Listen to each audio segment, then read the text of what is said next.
Like I said, I don't think it's something that has to. Let me go through my channels real quick, make sure everything is turned off.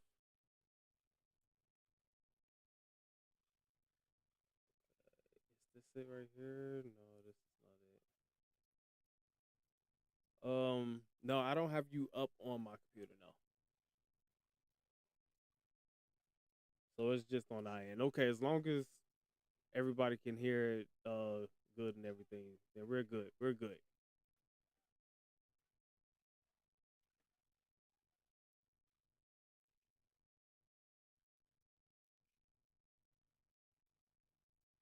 Yeah, it's 2 years of us, man. Like honestly, you have the number one drafted quarterback of 2024, uh, as well as you go out and get an offensive coordinator that is your, which is pretty much your best. I'm trying to make it where everybody can see that part. I'll mute that in a minute, but that's pretty much your best. No, you ain't got to do that. I was trying to make it where they can read it. They don't have to. They don't have to necessarily see it. They can read the top. That's all that I wanted them to do. But now you go and get an offensive coordinator to and make him your head coach, which great offensive coordinator. We're not gonna take anything away from that. Great offensive coordinator, right? You're saying that you're all in. Now come 2 years later after you did the draft, after after you drafted your quarterback, after you did the signing with your head coach that goes great with your quarterback, you go and you get wide receivers, Roma Dunze, you get Luther Burden the next year. Now here it is, 2026 draft. You get another tight. You get Colston Loveland. Then you turn around and get another tight end with Roche. You're setting up your offensive line and everything. You're pretty much saying that you're all in on this end right here. You're all in on the offense. You're all in on this scoring. You want to put up the numbers that's going to get you to the Super Bowl. But everybody knows the same thing that we've been saying. It's been said year after year after year. And if you look at most Super Bowls, it's been the same thing year after year after year. Defense wins championships. Guess who we're talking about that's on defense? The one that you could have possibly went up and went after. What's going on? How you feeling, Diane? Okay, she don't hear echo either, so I don't know. I guess that's just GG.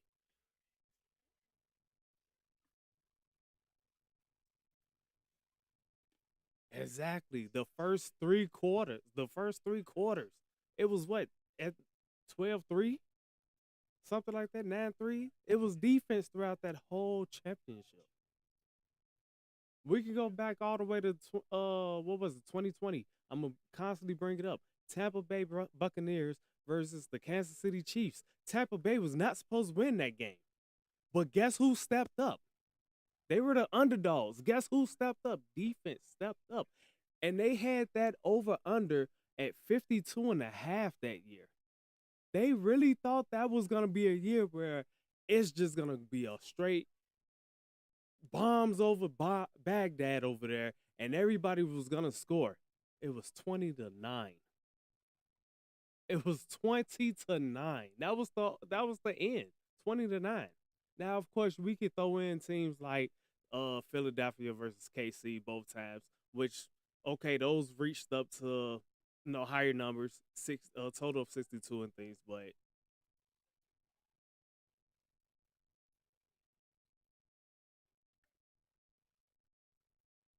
exactly.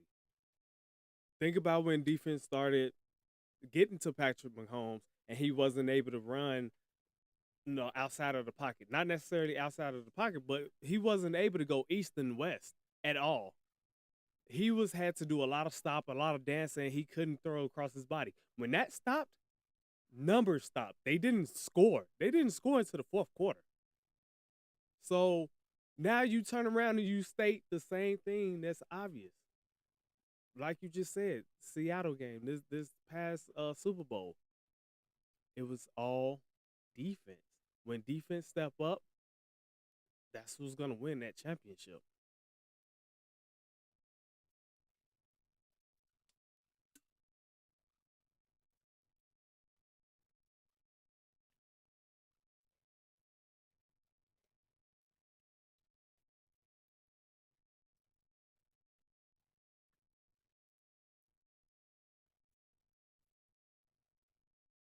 Yeah, it was.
Who, me?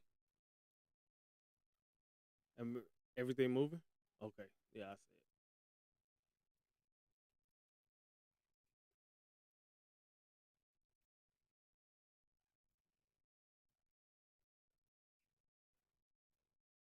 it. Right. Yeah, that's the part that, was like, wait a minute, what's happening right here? Because it's Jared Verse. Did anybody expect Jared Verse to be out of there?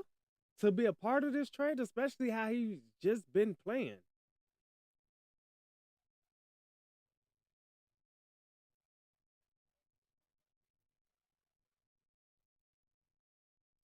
Yeah, we're going to get into all of it.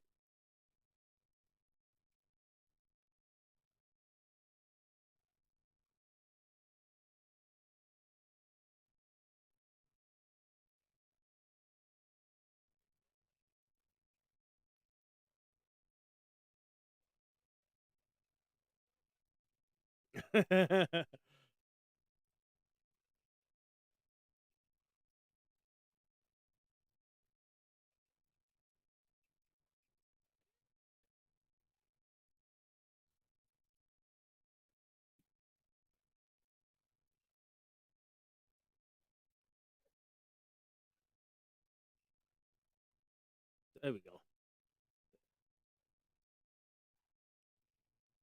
There we go. Hey, listen, man. Hey, Odell is there to get paid. Odell is there to get paid. Juju Smith Schuster is there to get paid. Now Barrios, I don't know. Barrios, he's probably like, all right, I'm ready for a championship. I can't say much about him. Hopefully, he is ready for a championship. But yeah, no, we're not gonna sit here and act like we're not gonna sit here and act like this is gonna change anything for the Giants. Don't get me wrong. I will tell the truth on this, right?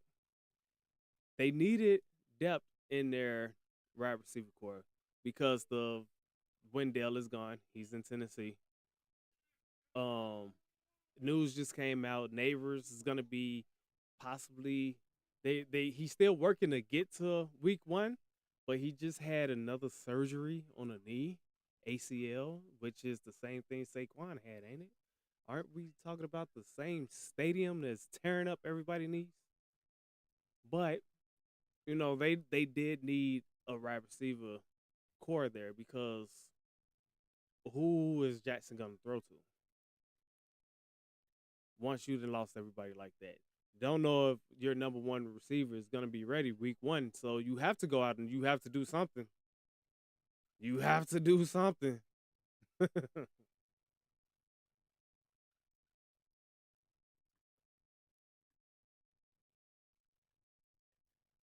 if he if he's back and healthy, he has to be back and healthy.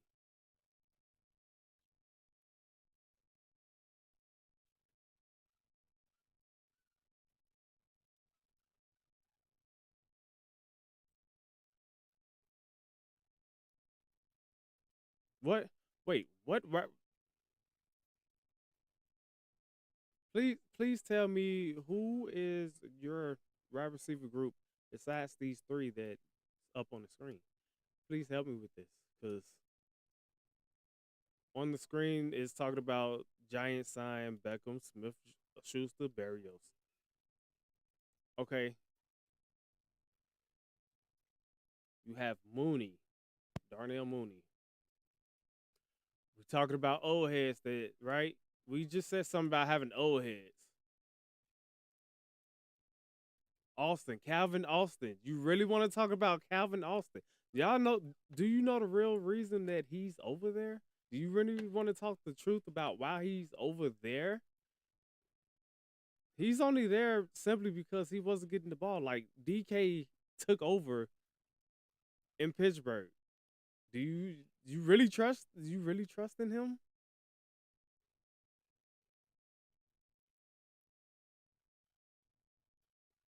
And then you all went and got a tight. You're talking about a tight end likely. You're talking about a tight. We're talking football, and you're talking about a tight end. We're talking about receivers, and you're talking about this tight end.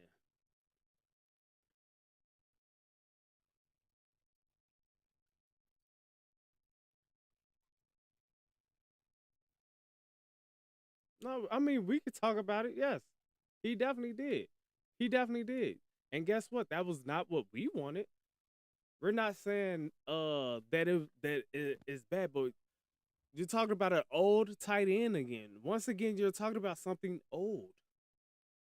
Where's the help at here? You think that veteran receiver group is gonna do anything for you all? Likely is slow. He's just big. Likely is slow. He's just big. Yeah, I got you, Archie. Likely is he's just a big guy. So while he's getting there, cause I'm gonna have to see the comments. So I'm gonna switch it over so I can see his comments. Likely is 25.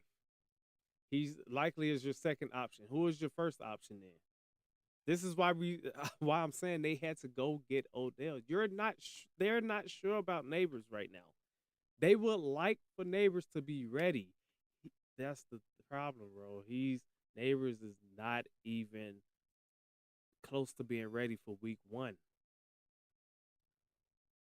You still have to win games before he gets there. Odell is the 5th receiver. So who's your number 2 then? Landon, who's your number 2? You still saying Neighbors is number 1. You're forgetting Neighbors is hurt. He just had a second surgery. Mooney likely it feels. No, you're putting out 3 number 1s. You just stated likely may not be likely as a tight end. We're not talking tight end wide receiver 1. I'm talking wide receiver 1. You said Neighbors. Neighbors is injured. We don't know. Nobody knows if he's gonna be there or not. But you still want to throw out Neighbors. Okay, so your Neighbors is your number 1. Fields is your number 2 wide receiver. No, I had to ask him a question, which I want him to understand. Neighbors, Mooney will be the right. Yeah, I'm on your page. I can see him. I can see it. So Mooney will be your number 1 until Neighbors is back. So that means Jackson Dart will have over 100 passes to Darnell Mooney, who has been through 3 teams, who has been through concussions, who has been through his own surgery. I'm just saying, you gotta sit here and start thinking about like why would they go get Odell? Why would they go get Juju? Why would they go get Barrios? It's a reason. Your true number 1. You're not sure if he's gonna be ready for week 1. He wants to be, but you're not sure. Mooney is better than Slayton, but what I'm saying is you're looking at an very older group. You're looking at a very older group right now. A very older group. These guys could only do so much for you in the NFL. They can only do so much right now for you. The NFL is about speed. They're gonna have to be ready. All of the guys they brought in today is for competition. Mm-hmm.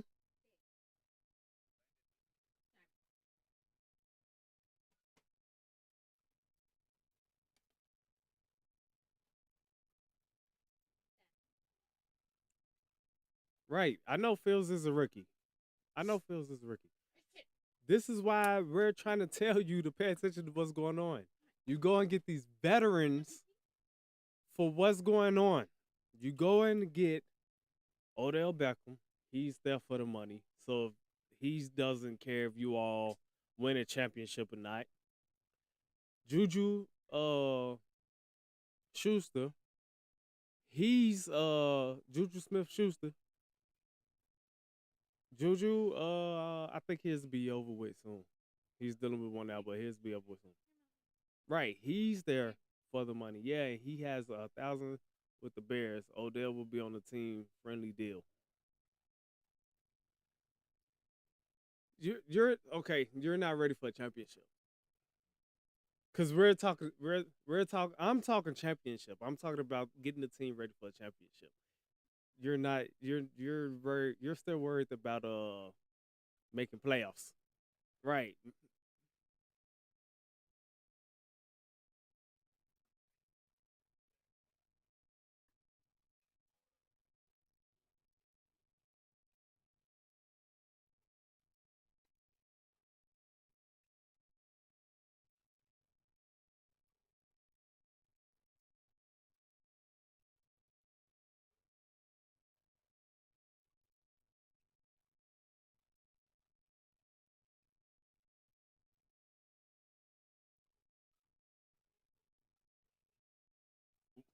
Landon, really? Who's it? Who? 1 year out from getting a brand new head coach. Who's in the playoffs? Who's still seeking to win a division? Come on, man. You're comparing apples and oranges. So stop. You really need to stop. The offense was not the issue last year. How wasn't it? How wasn't it? The defense and the offense was an issue. Once once neighbors went down, once neighbors went down, where did the offense go? Oh, it went to Scatterboo. Scatterboo goes down. There's no offense now. So how was offense not an issue? 5 and 10 point leads? Come on, Landon. Come on, man. What's all false? How's it false? It's facts. It is facts. When neighbors went down, you had a chance. They still had a chance with Scatterboo. They were still scoring. They were still doing their thing. I can easily bring up highlights for you. Scatterboo was definitely doing his thing. But guess what? When Scatterboo broke his leg, what happened? Now it's all Jackson Dart. Do you want to talk about the New Orleans Saints game? Do you want to talk about that game? Back-to-back interceptions, throwing it just any type of way. Like, and this is a rookie quarterback at the time, so I'm not blaming it on him. I'm just saying, come come up, right? Call, bro. I will bring up any highlight that you want to bring up. Once neighbors went down, the scoring went down. They were still scoring, they were still moving the ball, but it may have been threes, sometimes touchdowns. Thanks to Jackson Dart, thanks to Scatterboo. And then when Scatterboo went down, no one was scoring. 5 and 10 point leads? You're really talking about 5 and 10 point leads, man? Really? A 5 and 10 point lead does not make or break a game until the 2 minutes in the fourth quarter.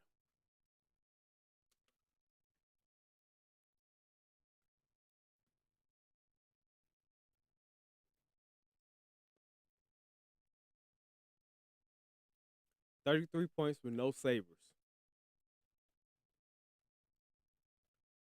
One game. This man really is talking about one game now.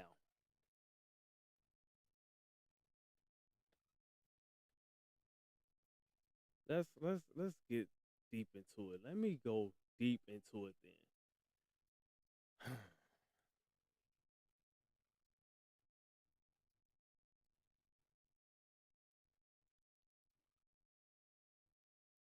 Let's see. Week 4, 21-18 against the Chargers. They won. Dart's impressive debut leads Giants to the first win over the Chargers. But await word on Neighbors' injury. This is when he got injured.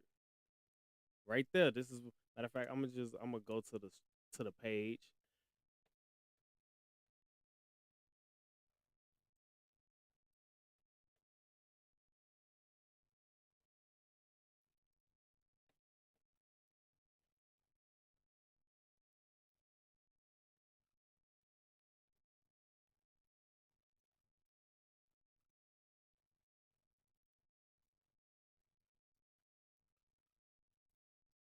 Okay, I'm looking at week 5, the week right after Neighbors get injured. First quarter, it was 7-3 against the Saints. Second quarter, it was 14-16 against the Saints. Saints took the win. Third quarter, fourth quarter, the Giants did not score at all. And this is against the Saints. Okay, let's move on week 5. Let's move on week 5. They beat the Eagles. First quarter, 10-13, Giants. Second quarter, 17-20, Giants. Third quarter, 27-17, Giants. Fourth quarter, 34-17, Giants. That's how they won that. Cam Scatterboo. That's week 6. Week 7 is, I believe, is when Scatterboo got injured, correct? I'm not even reading his comments.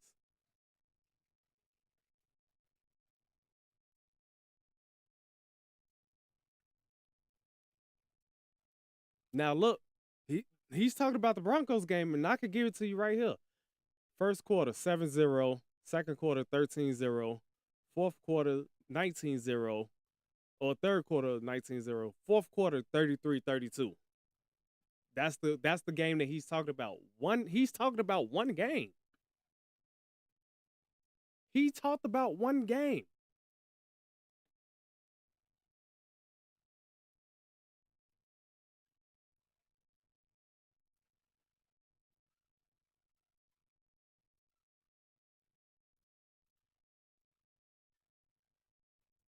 Help me out with what? I'm sitting. Hold on, wait. I'm just gonna bring up my screen. You want me to bring up my screen so that way you see everything I'm seeing? I'll do that. That means you're not even look. You can't even look at the screen. You gotta listen to us, which means listen to this. Week 8. This is after the Denver game. This is against the Eagles again. First quarter, 7-7. Second quarter, 10-21. That's a defense and offense because they only scored 3 points in the second quarter. Third quarter, 13-24. Both teams only scored 3 points in the third quarter. Fourth quarter, New York Giants only scored 7 points. And the Eagles scored 14. It ended 20-38. That is a defense and offense problem right there. Is it not? Yeah, I'm not saying that you're wrong on that end. I never said you was wrong on that end. We're talking about these guys who the team just brought in.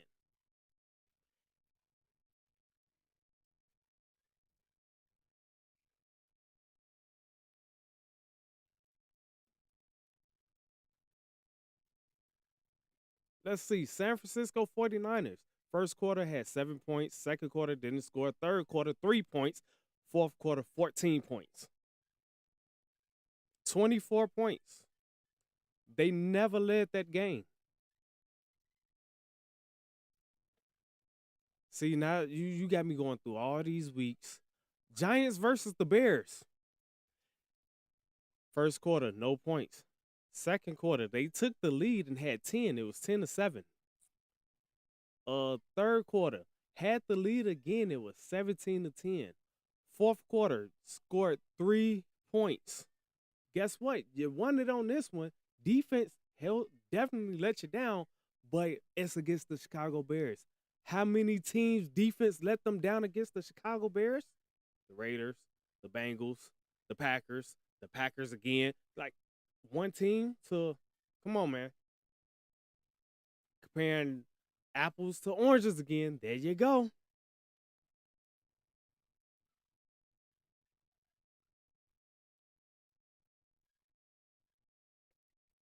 Definitely.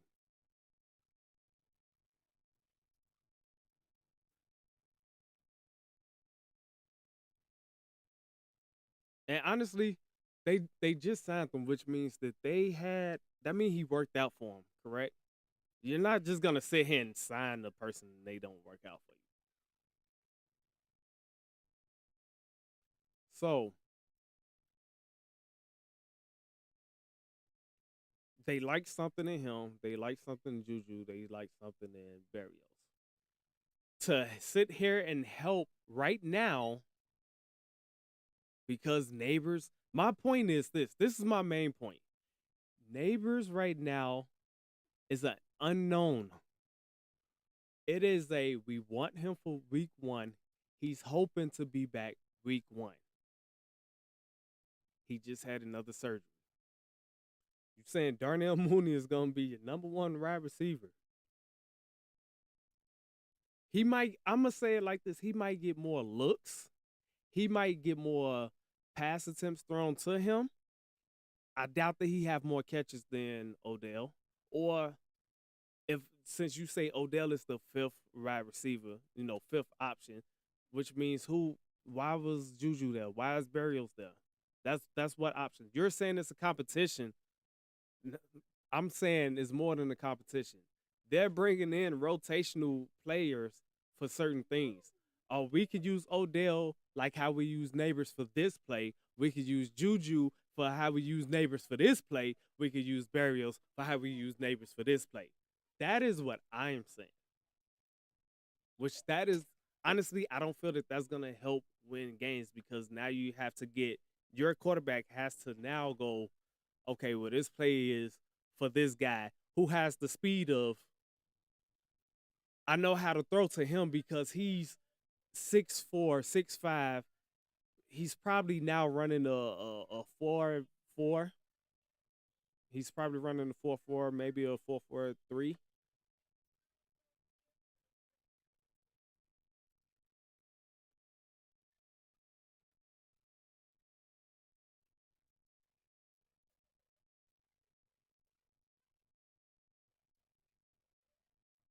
Mooney and Odell are the best. Yeah, but Odell is faster.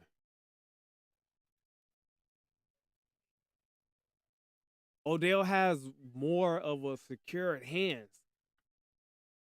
that we've seen so far. Don't know what's gonna happen in this future going ahead. He said Odell would have just as many targets. I bet you he do. Bet it. Bet it. Bet it. He's gonna have more attempts than Mooney. Yes, and he's putting Mooney as the number one until Neighbors come back. It's a Neighbors come. Go ahead.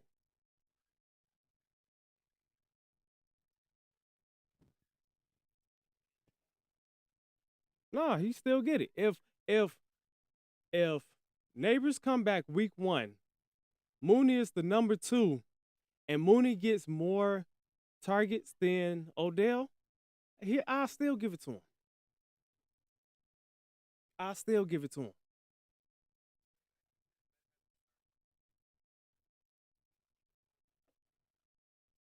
He's gonna be on the 53.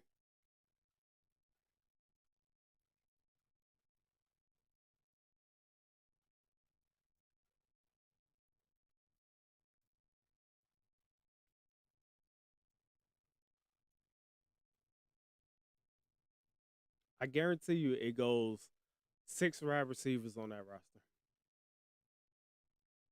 Odell was definitely gonna be one of them.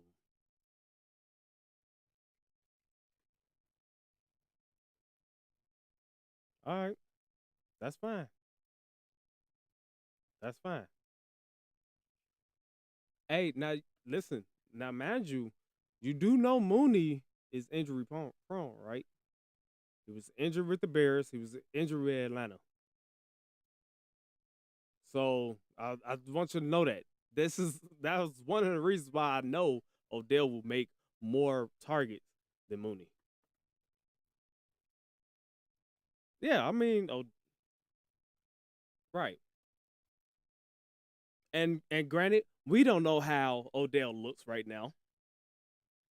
I mean, he's been out for what, 2, 3 seasons? 2 seasons. He's been out for a fact 2 seasons. So we don't know how he is right now.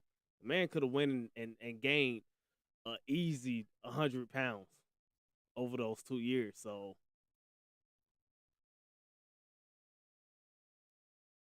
but obviously the Giants liked something enough to go, let's put him on his roster, let him make let's see if he can make the 53. If he makes the 53, you think they're not gonna use him? Odell. Yeah, Odell. My thing is you work a guy out, then you say we're gonna give you a chance to make the 53. You sign him to a 1 year deal.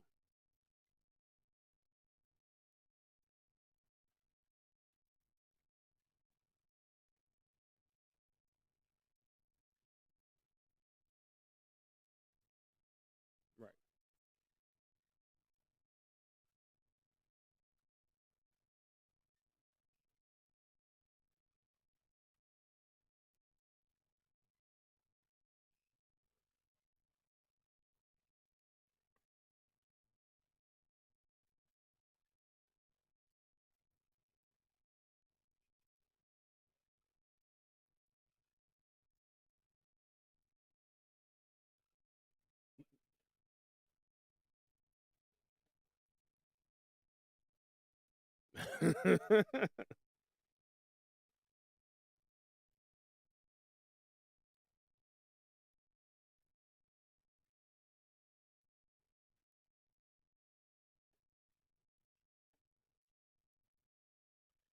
And matter of fact, you're saying that's why they targeted Mooney. Mooney has a 1 year, $3 million deal.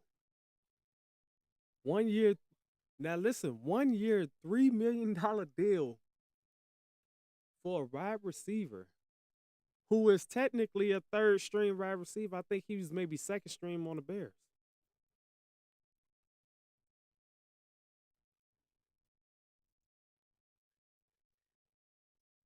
Who was the opposite? Okay, that's when I was thinking he was second. Who was the opposite of Darnell Mooney when we first got him?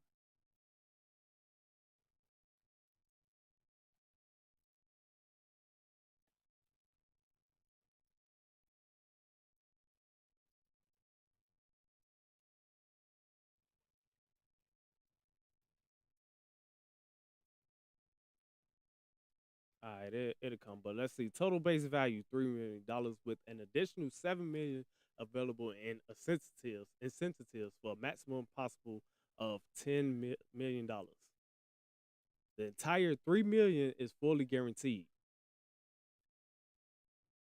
which includes a 1.785 million signing bonus. Let's look at Odell's real quick. Let's see how this worked out.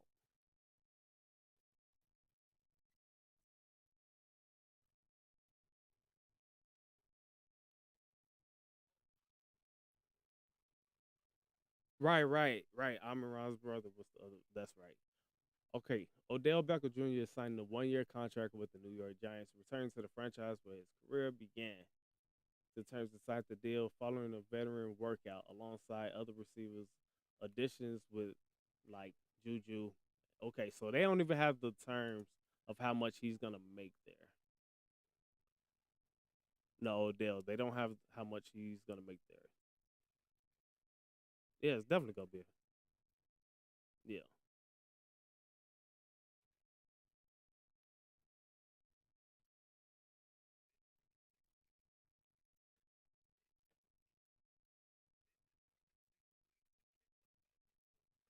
So, hey. So look. You saying 6 weeks? Is this a six total, or is this he missed two here, then later on he got injured, missed four there? Then are we talking the whole thing, or are we just talking one total 6 weeks in total, no in between breaks? Six total, so no in between breaks. Boy, you better hope Mooney don't get hurt. Oh, you better hope Mooney don't get hurt. I ain't even gonna lie. Mooney get a concussion, you're gonna want to quit.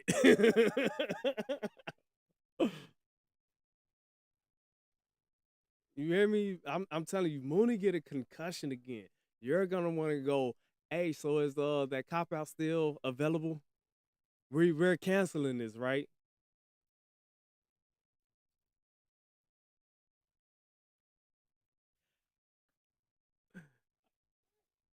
Nah. I mean, yeah, they want to sell jerseys. They definitely want to sell jerseys. But that's not the only reason. He's washed. If he's washed, why did your Giants get him? So who? This the biggest problem that I have. He's like likely. He's saying likely and Mooney, likely and Mooney. Those are the two receivers, receiver tight end duo that he likes. I can understand likely. I can, but Mooney, especially if neighbors come back, Mooney, or if neighbors their first week,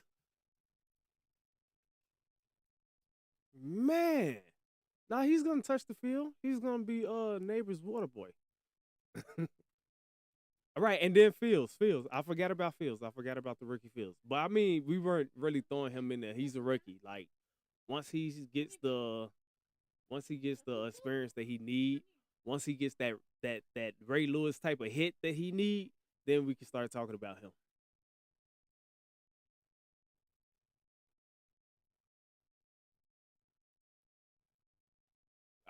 I never said Neighbors wouldn't be number one. Neighbors is definitely your number one. But for right now, they need a number one if he's not week one.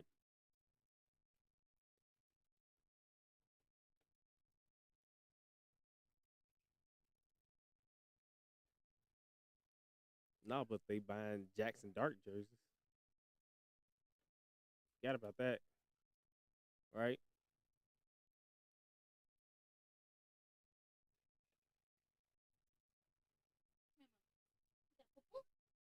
Nah, they better. They squashed that out. Yeah, they squashed that out.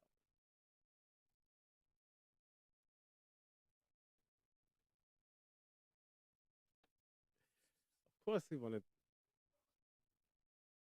to throw this in there. Of course he wanted to throw this in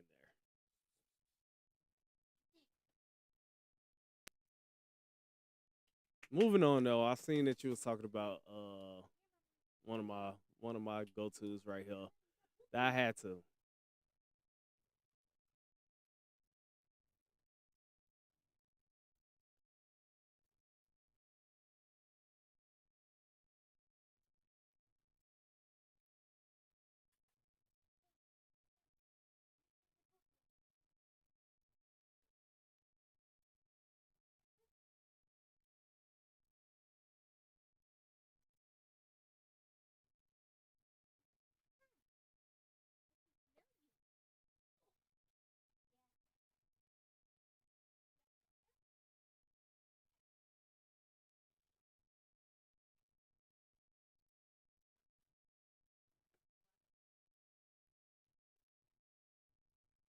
I know he ain't like that.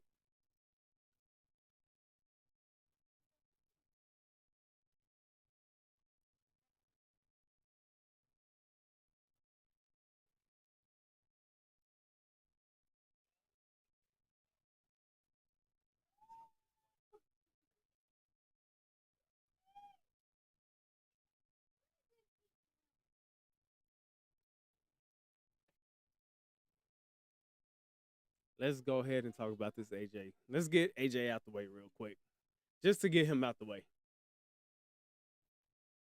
because we definitely need to go ahead and get that done, and then we can move on from there.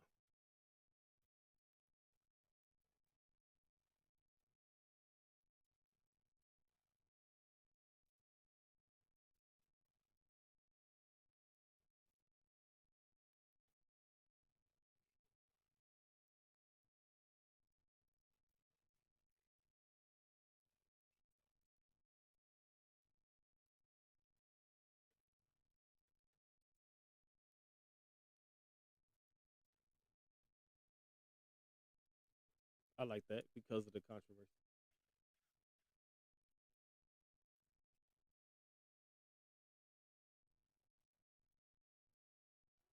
Yeah, of course. You either with us or you're gone. I mean, that's how it's supposed to be across every organization, but no, some organizations don't work like that, Jerry. But yeah, so of course, it's been talks about this already. AJ Brown was gonna go to the Pats. They was just waiting on today. So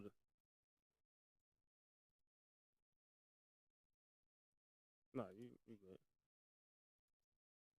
Make me a little bit smaller so that way I don't cut off what we're trying to show. Yeah, that's good enough. All right, so AJ Brown, right? Too much controversy going on with AJ Brown, like you said. One game is going on, you're over there reading, you're not paying attention, you're calling out, you're saying that you want the ball, you're calling out your quarterback, you're saying that the coaches aren't this and that, aren't calling the right plays. They need to get you the ball. The way to win is to make sure everybody touch the ball. That is what he was saying when he very first said this. And I'm gonna put even though he probably won't see this, I'm gonna give props where props due. Stephen A. Smith said the right thing. It's not the fact that what he was saying, because obviously what he was saying was true. When they started getting him the ball, they was started winning. He wanted to help win a championship. And then once they started getting one dimensional again, are we gonna make sure that Goddard, or we're gonna make sure that Smith or whatever plays that they was calling, these plays was supposed to be for these guys, or Saquon Barkley, however that was going, or maybe it's a quarterback run, quarterback sneak. Is like, hey, look, you're forgetting your biggest receiver right here, who is the reason that you all went and got me. I am your 50-50 ball receiver who also have speed. Give me the ball. That's what he was pretty much saying. Now you sit here and you say it, they start getting the ball, everything looks great. The offense looks like they're moving because it's not just 13 plays, y'all get a field goal, 13 plays or 14 plays, y'all might get a touchdown. It's 6-7 plays, y'all get a touchdown. So it looked good after he said it, right? It made sense after he said it. It's how he said it, though. One, first very thing is they had a team meeting, right? That very first time they had a team meeting. It was just a team. The coach, no, hey, okay, I'm gonna leave the room. Y'all do y'all thing. He put everything out there. Then you turn around and have in the middle of a film section, you start going berserk saying, look at how this guy's playing coverage. If he play coverage like this against me, I'm open all day. Throw the ball to me. Just throw it up there. That was the next thing he said. Now here it comes down to what week was that? I want to say that was week 5, week 6, week 5, something like that. They start attempting to get him the ball a little bit more. But guess what? You're not open. You have a man draped over you. By the time you get the ball, he's literally on your waist, knocking the ball out your hands. Week 7, or no, week 8. Literally, every time the ball was passed to you, it was tipped. Somehow the ball got knocked out of his hands. Somehow. You're no longer the 50-50 guy if that happens. So you can't just sit here and go into the meetings and start going crazy and then turn around and talking to the media. Like, that is probably the biggest mistake that any player through any organization, whether it's NBA, NFL, NHL, MLB, could do, is sit here and go, I'm going to complain to the media about what's going on. And not just the media. I'm talking about, like, I'm not just talking about the guys there with a microphone in front of his face, talking about some, hey, what's going on, this and that, and this and that, and he's talking.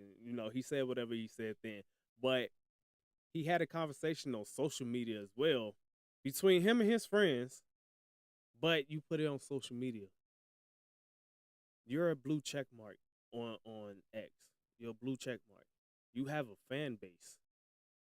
Even if people don't like you, you were part of the Philadelphia Eagles. They're gonna follow you. They're gonna see what's going on. And anytime that you put something out there on the internet, you put it out there on X, when you got that check mark and you a big name like how you are, it's gonna get around to everybody. Your haters, those who like you, those who love you, those who really don't care what you do. It's gonna get around, and then guess what? Big news topic, stuff like this. Come, come to the end of last year, and I don't care what. Come to the end of last year, what do you say? I don't care what they do. Um, if I'm here, I'm here. If I'm not, I'm not. I mean, it's an organ. They all say the same thing. It's a business at the end of the day. You know, I can't control how they feel. I just want to win. I want to win championships. That's all. So if they keep me here, they keep me here. So, all right, well, that sounds like you don't want to be here anyway. You're over there reading books while we playing the game. You showing up to OTAs when you want to. I think that was the second year. That didn't happen last year, but he showed up to OTAs when he wanted to that year. So it's like you don't want to be here. We know you don't want to be here. You're not happy. And that's simply because you're not getting the ball. Let's tell the truth. You're not getting the ball, man. And you're not happy. People are saying you and someone else are both wide receiver number ones, but it's the truth. Both of y'all are wide receiver number ones.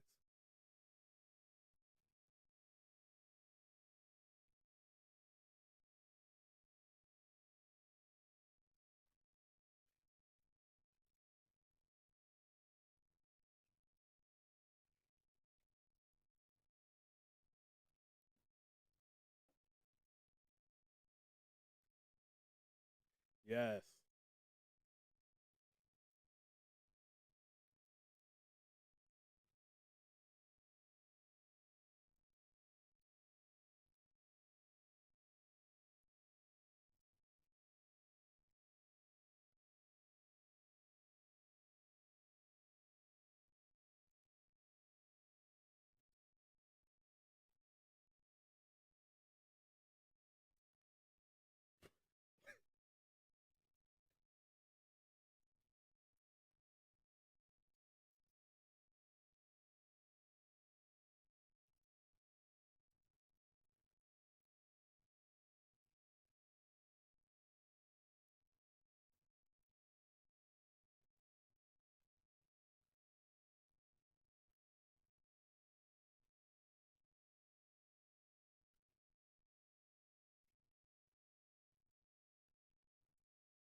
He's in that transition. I say that he's in the transition. I can't necessarily say that he's in a rookie quarterback. What I can say is he still have his blanket.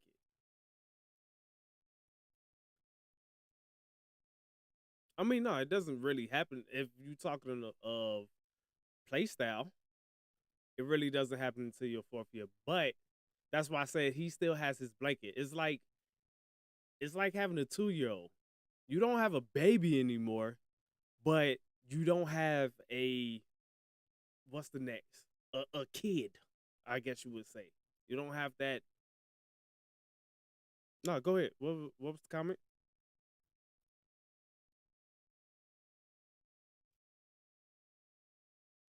Is it his or is it Vabral?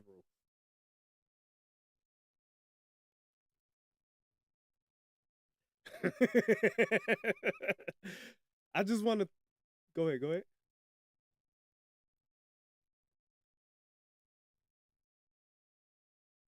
Exactly. Exactly. So exactly. So so here's a little physical and play style comparison to last year Stephon Diggs and their this year AJ Brown for New England Patriots. Height wise, same height. AJ Brown has a point 0.5 inch difference over him. Weight wise, AJ Brown is 226. Stephon Diggs was 190 is 195. 40-yard dash. AJ Brown is a 4.49. Stephon Diggs is a 4.46. 0.03 difference. Okay. Now play style though. AJ Brown, he's physical and he's elite after catch as well as a 50-50 wait a minute, let me scroll. 50-50 receiver. Stephon Diggs is an elite route runner and he has excellent separation. So when you look at the difference now you can sit here and say the difference between Stephon Diggs and how Drake May used this last year is if you look at it, honestly, Stephon Diggs really didn't have much looks. At least every time that I seen it, because I was using YouTube TV or RedTube. I'm sorry, I was using the RedTube TV, right? And every time that I seen the Patriots on there, it was Henry or Boutte or however you say his name. Every time I looked up, it was them two. It was the tight end or the other receiver.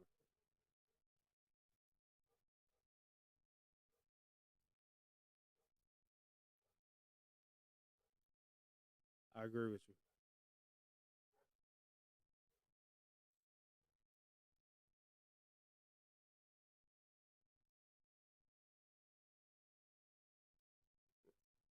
Right.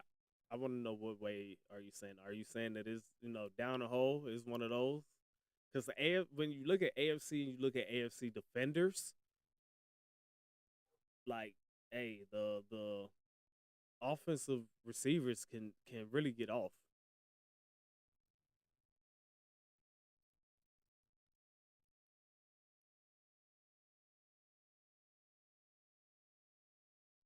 Okay, I get what you're saying. Now. I get what you're saying.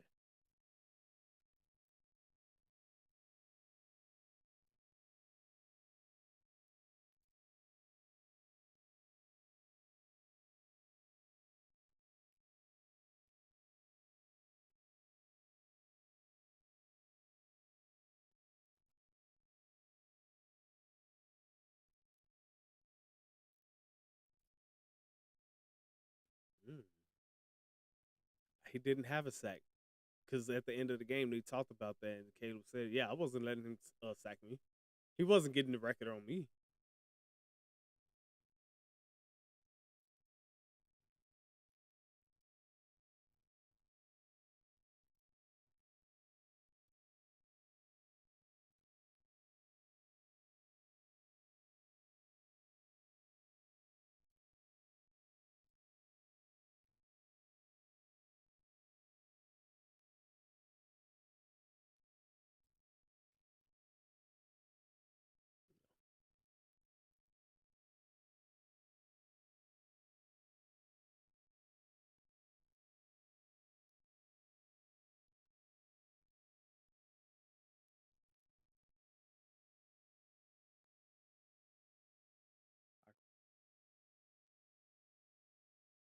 You know what's crazy? Because he's no longer in the AFC. Garrett is no longer in the AFC. I'm really looking at Cincinnati now. Like, hey, Cincy, what can you all do now?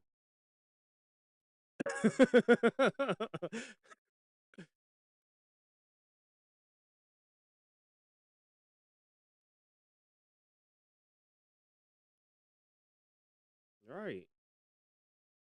Now, granted, I mean, it didn't necessarily get worse with Verse being on the team, but you're not seeing Garrett twice a year, possibly three times if they would have made the playoffs. You see what I'm saying? So it's like now you don't see this. You don't have to turn around and go, "Where's this guy at?" Okay, forget the mic. They stopped calling the mic. I don't know what's going on with my okay. They stopped calling the mic. They started calling, "Hey, there go Garrett." Wherever Garrett was, they putting the tight end and they putting the running back on that side. And that was every team. They're not doing that for Verse. You're definitely not doing that for Verse. Not saying that he's not elite. Verse is definitely an elite defensive end slash linebacker because he can play the linebacker pretty decently. But as an end, oh my God. You're not I'm hats off to him. He's gonna get his sacks. He's gonna get to the quarterback. He's gonna be disruptive. But he's not a Miles Garrett. No, you definitely can't. That's like Donald. Yeah, you definitely can't say. If y'all are saying that, then y'all have to look back and go, okay, well they played overpaid for Aaron Donald and they won a ship before he retired. He got that ring before he retired on the end of his contract. At that, that was the end of his contract. So he made all his money and then he won a ring. How is that that's not an overpay? Technically, you got what you wanted. You got a championship. He got him a championship. Same thing can be happening with Miles Garrett in this year. And honestly, I have to go with you on this. I looked at it as soon as I seen Miles Garrett to the Rams. I said, well, there goes the NFC. There goes a possible championship. I shook my head the whole drive home because that was the first thing that news I seen. And I said I'd get back to it. So the whole drive home, I was thinking about that. And I go, Bears, what are y'all about to do now?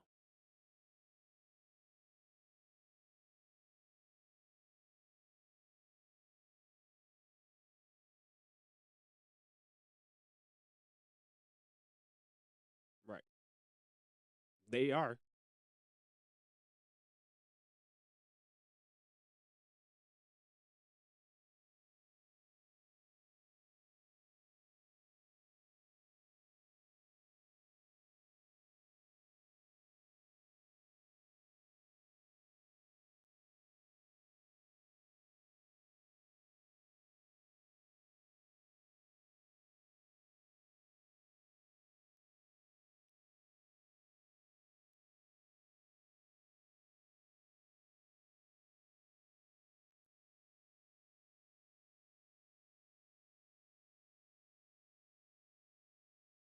And you want to know something that's crazy about Miles Garrett last year and his sacks and teams preparing for his sacks or teams preparing for him?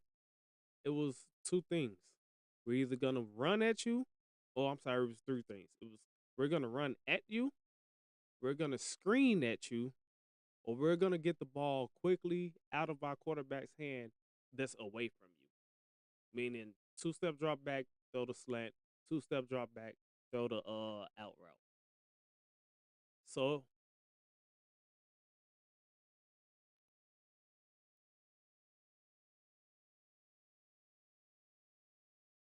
yeah, they did. They definitely was talking about that. Definitely was talking about that.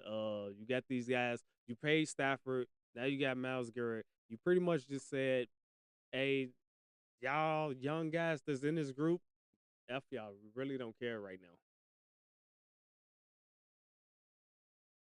Exactly.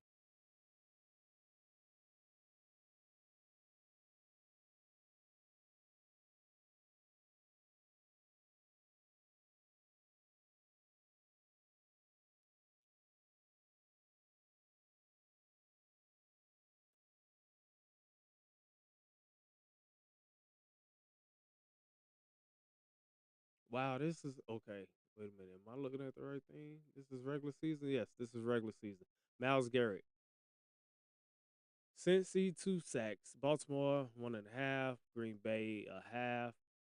Detroit, Minnesota, Pittsburgh, no sacks. No sacks against Pittsburgh. That's one of the ones where I was saying they threw a lot of plays away from him. Miami 1 sack. New England 5. The Jets 1. Baltimore 4. Vegas 3. San Francisco 1. Tennessee 1. That's not right. They saying that he had 1.5 sacks against the Bears. So he did have a sack. Buffalo half, Pittsburgh none, and Cincy 1. I don't remember him getting the sack. Oh, matter of fact, yes. Because what it was he could have gotten the record if he would have gotten another sack. I believe that's what it was. He would have gotten the record if he gotten a sack.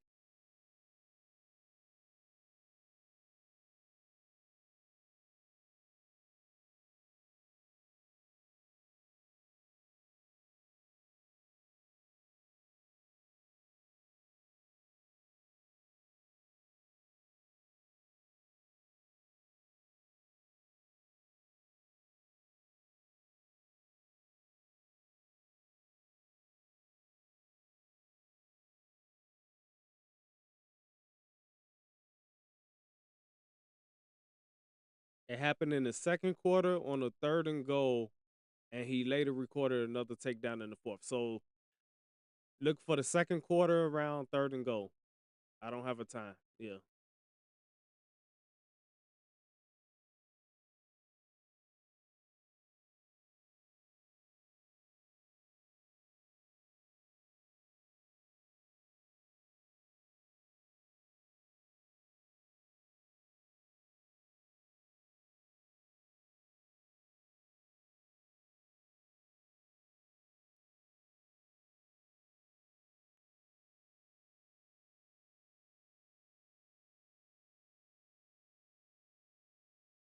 Yeah. I'm watching it.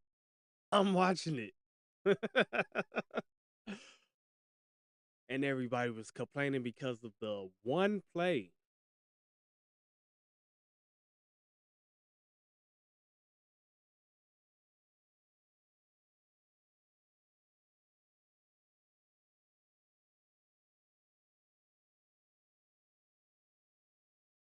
Second quarter, 3rd and goal.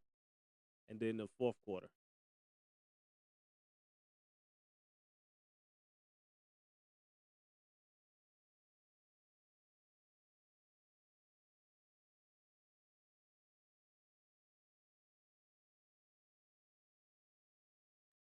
If it shows, I'll show you.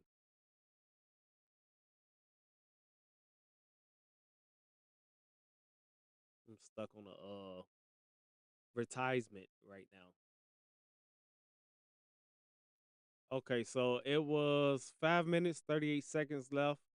Third quarter, or what's the second quarter? 3rd and goal. Bam. Do. Yeah, he got a sack on him. Yeah. Caleb held the ball a little bit too long.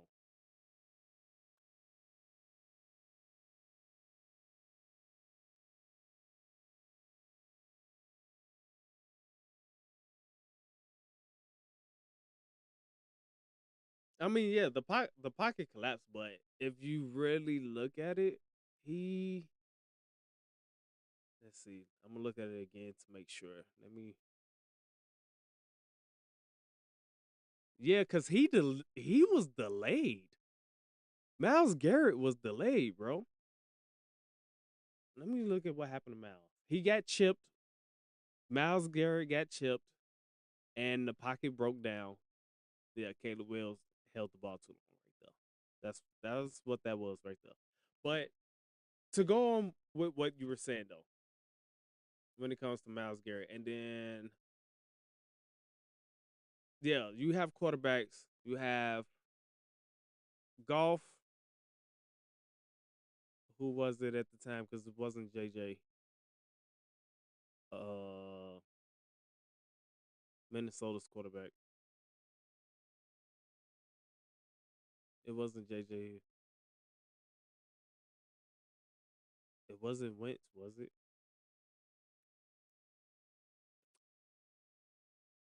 But anyway, so yeah, you have golf, you have Minnesota, you had Aaron Rodgers twice. Yeah, you had Aaron Rodgers twice that you did not get a sack on. But that's because Pittsburgh knows how to play against them. You see him twice.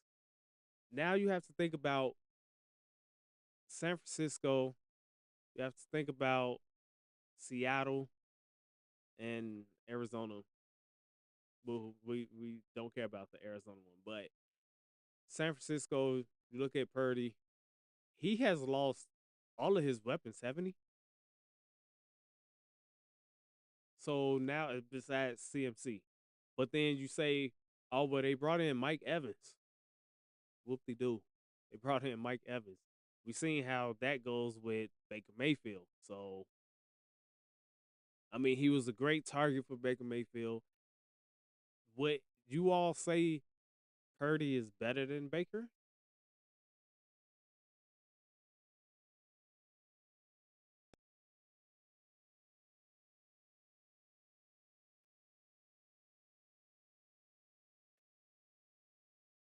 Yeah, he's definitely giving them some work.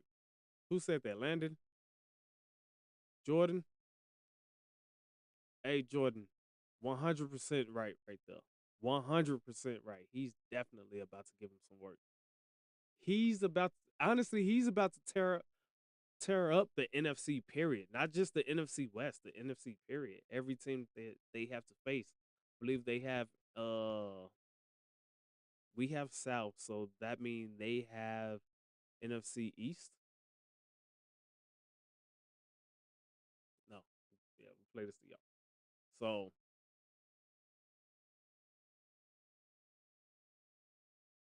right, you got to stay healthy. We know how that was with the shoulders, but what I'm saying is more than just Evans. I just said is Purdy better than Baker?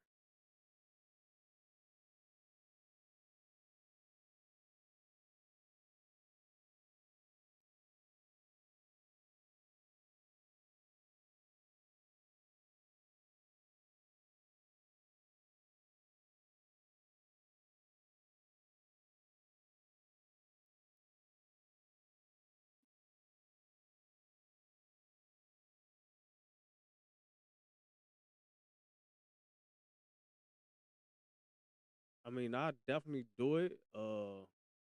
Granted, the time that I have. So,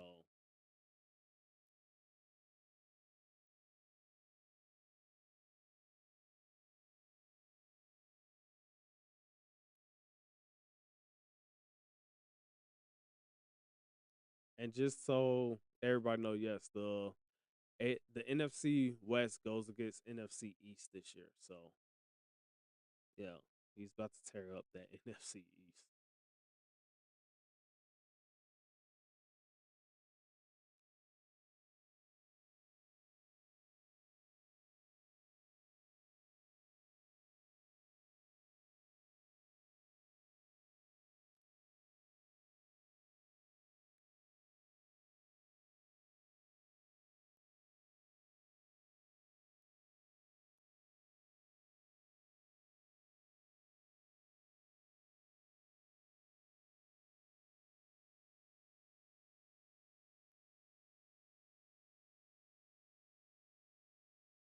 Yeah, I gotta bring myself up for this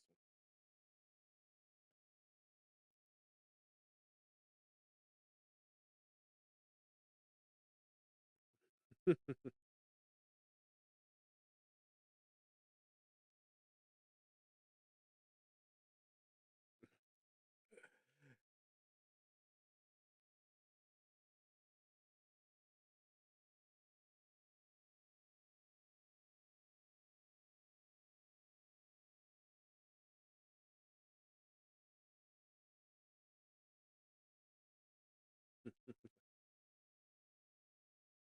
SVU. Nah, remember, it's not SVU. It's criminal intent. We can't SV. We can't SVU it. We got a criminal intent per TikTok. All right, I'm gonna let you start. I wanna, please, yeah, you start, cause I'm gonna go bald if I start.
Yeah.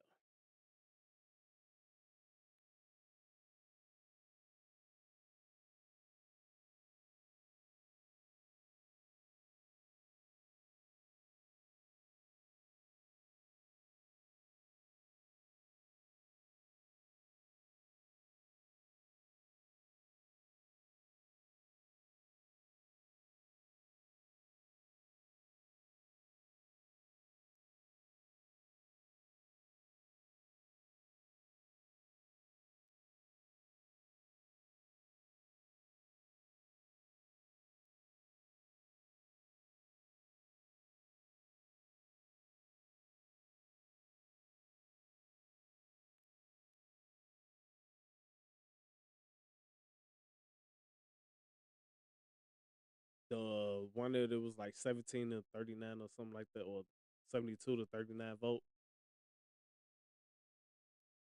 That is in April, I believe.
That is correct. You read that exactly right.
Yeah, they definitely called it.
You built Minnesota a stadium because Minnesota wanted a stadium. And you got it done. And you made it look so easy. And there's people that I know that have said multiple president teams gave their opinions and gave other leads to other presidents that can do better and build a stadium. So we can I don't know if you guys saw, but in the last statement from the Bears that we know, they said their only two sites are Hammond, Indiana, and Arlington. And at the bottom, it no longer said Chicago Bears. It only said Bears. I don't know if anybody saw that. George doesn't like bad press on the Chicago Bears. We all know that. He hates it. So what is Kevin doing to make this thing go by faster? And like I said, if this deal was so sweet about Hammond, Indiana, call him. Because Hammond's not going to wait forever. I don't know how long you wait. And is it because they want to see when the Senate comes back in 20 days? Or do they want to see what the Senate says to this bill?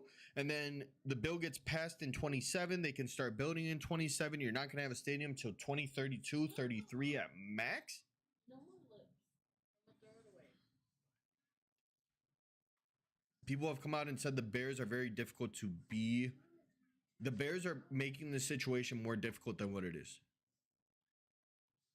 I can tell you who it is. Because Kevin wants this massive tax break. They don't want the stadium owned by the public. They want to be private investors. They want to do all this. They want to own it straight out. Then build it yourself. You have dicked around for 5 years with this stadium. You'll get the tax break. You'll make as much money off the storefronts that you're saying that we're going to put in. If it was me, if it was DH, I'd build the stadium by now. Because why? Because I know I'm going to make money off of it. The property tax can be negotiated after the fact that it's built. Everything that the Bears are doing are ass backwards. They bought the land without even talking to the state. On tax breaks, on property tax, on how much it's going to be built for, my electricity power use, everything. They just bought the land just to buy the land. Perfect. That sounds phenomenal, right? To me, to you, okay, we have a plan.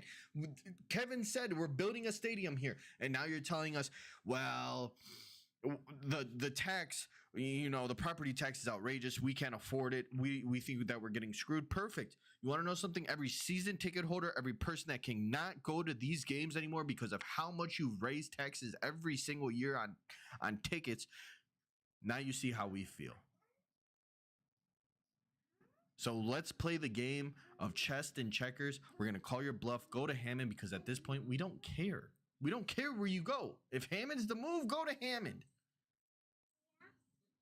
Because you're getting called out straight to your face and you're making this difficult. And if you don't build a stadium in Chicago, your job is on the line, I believe. And if you want, we can go through clips. I want to hear your side of all this, but it's frustrating. It's frustrating that they put the people in on this. Yeah, man. So you hit a main point right there. You hit a main point. David, what's going on, man? I'm sorry. So David said he do hear the echo from you. I don't know. That's probably on my side, David. Let me see something. Let me know if you still hear it in a minute. He said, "What's up, DH?" He said, "What's up, Shy?" So let me give it to y'all like this, man. Let me give it to y'all like this. You hit a point, Shy. And I'm gonna say it, being a Bears fan, being a resident of Chicago, Illinois, Chicago Bears shot themselves in the foot 2 ways. Number one, you said this. They went and bought land with no talks of anything, no insensitive talk, no tax break talk. Didn't come to the ticket holders or season ticket holders. Didn't go to the public. Didn't talk to Chicago residents or not necessarily Chicago residents, but we say Chicago legislators, anything like that. Didn't talk to the mayor of Arlington Heights, anything like that. They went and bought the stadium full price. At the time, I believe it was discounted, right, because it wasn't being used for anything, right? So it was partially discounted, but they paid that full price.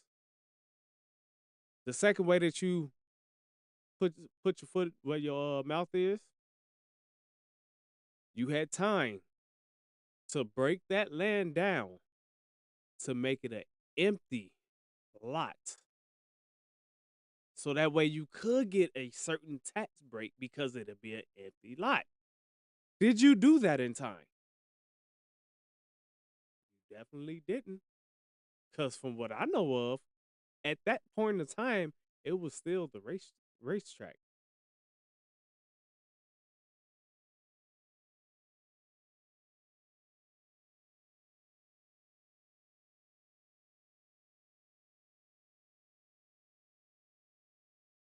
Started to get demolished. When did it get finished? It was I believe it was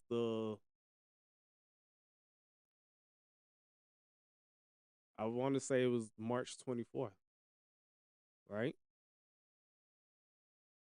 Now, bought it in 19, finished demolishing in 24.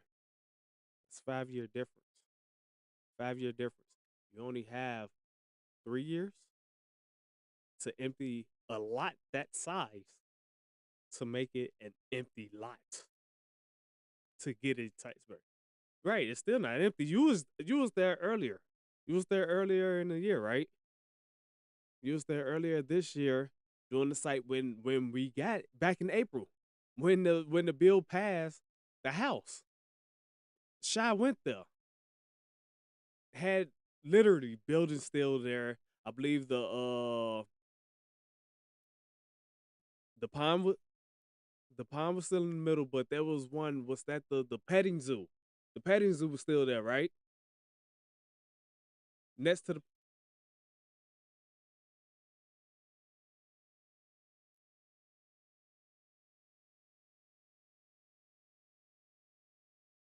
it was like something that was to the right. You had the metro, then you go down a little bit, and it was like something to the right that looked like maybe a eat-in, lunch-in area where people could sit and eat or something like that. It looked like to me, it looked like a little petting zoo area where that used to be the petting zoo area. There was still parts of that still up. It was red and white. It was an area, it's red and white that was still up. I can't think of exactly what it was. But that part was still up. So now you had the 3 years to make it, and you didn't make it that. So that way you could get an empty lot insensitive tax break. Now I'm gonna give y'all a bonus on this. Kevin Warren, he helped make the Viking Stadium what it is now. This is the thing when it comes to comparison on this. And I said this in the group chat. I didn't like Kevin Warren being our guy to go and build our stadium. One, he built it for Minnesota, and there was so much praise for what he did with Minnesota. It took them 2.5 years. I only heard it from when Shy talks. Is it still echoing for him? And it took them yeah. See, I don't know what's going on. That's exactly what Gina was having, but you say it took 2.5 years.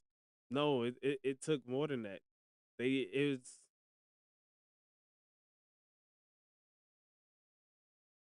right.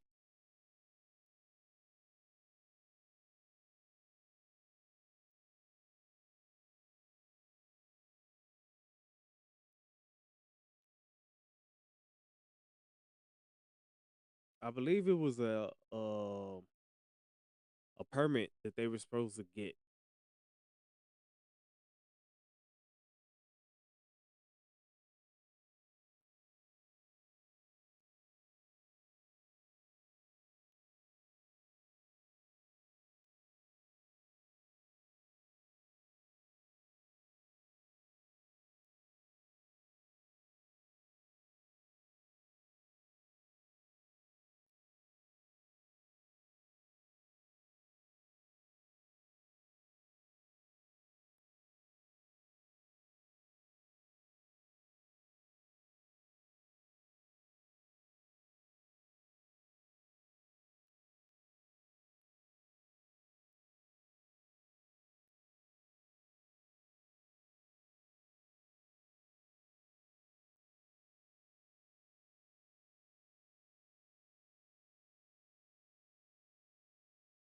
Now, so to go forward on it, right?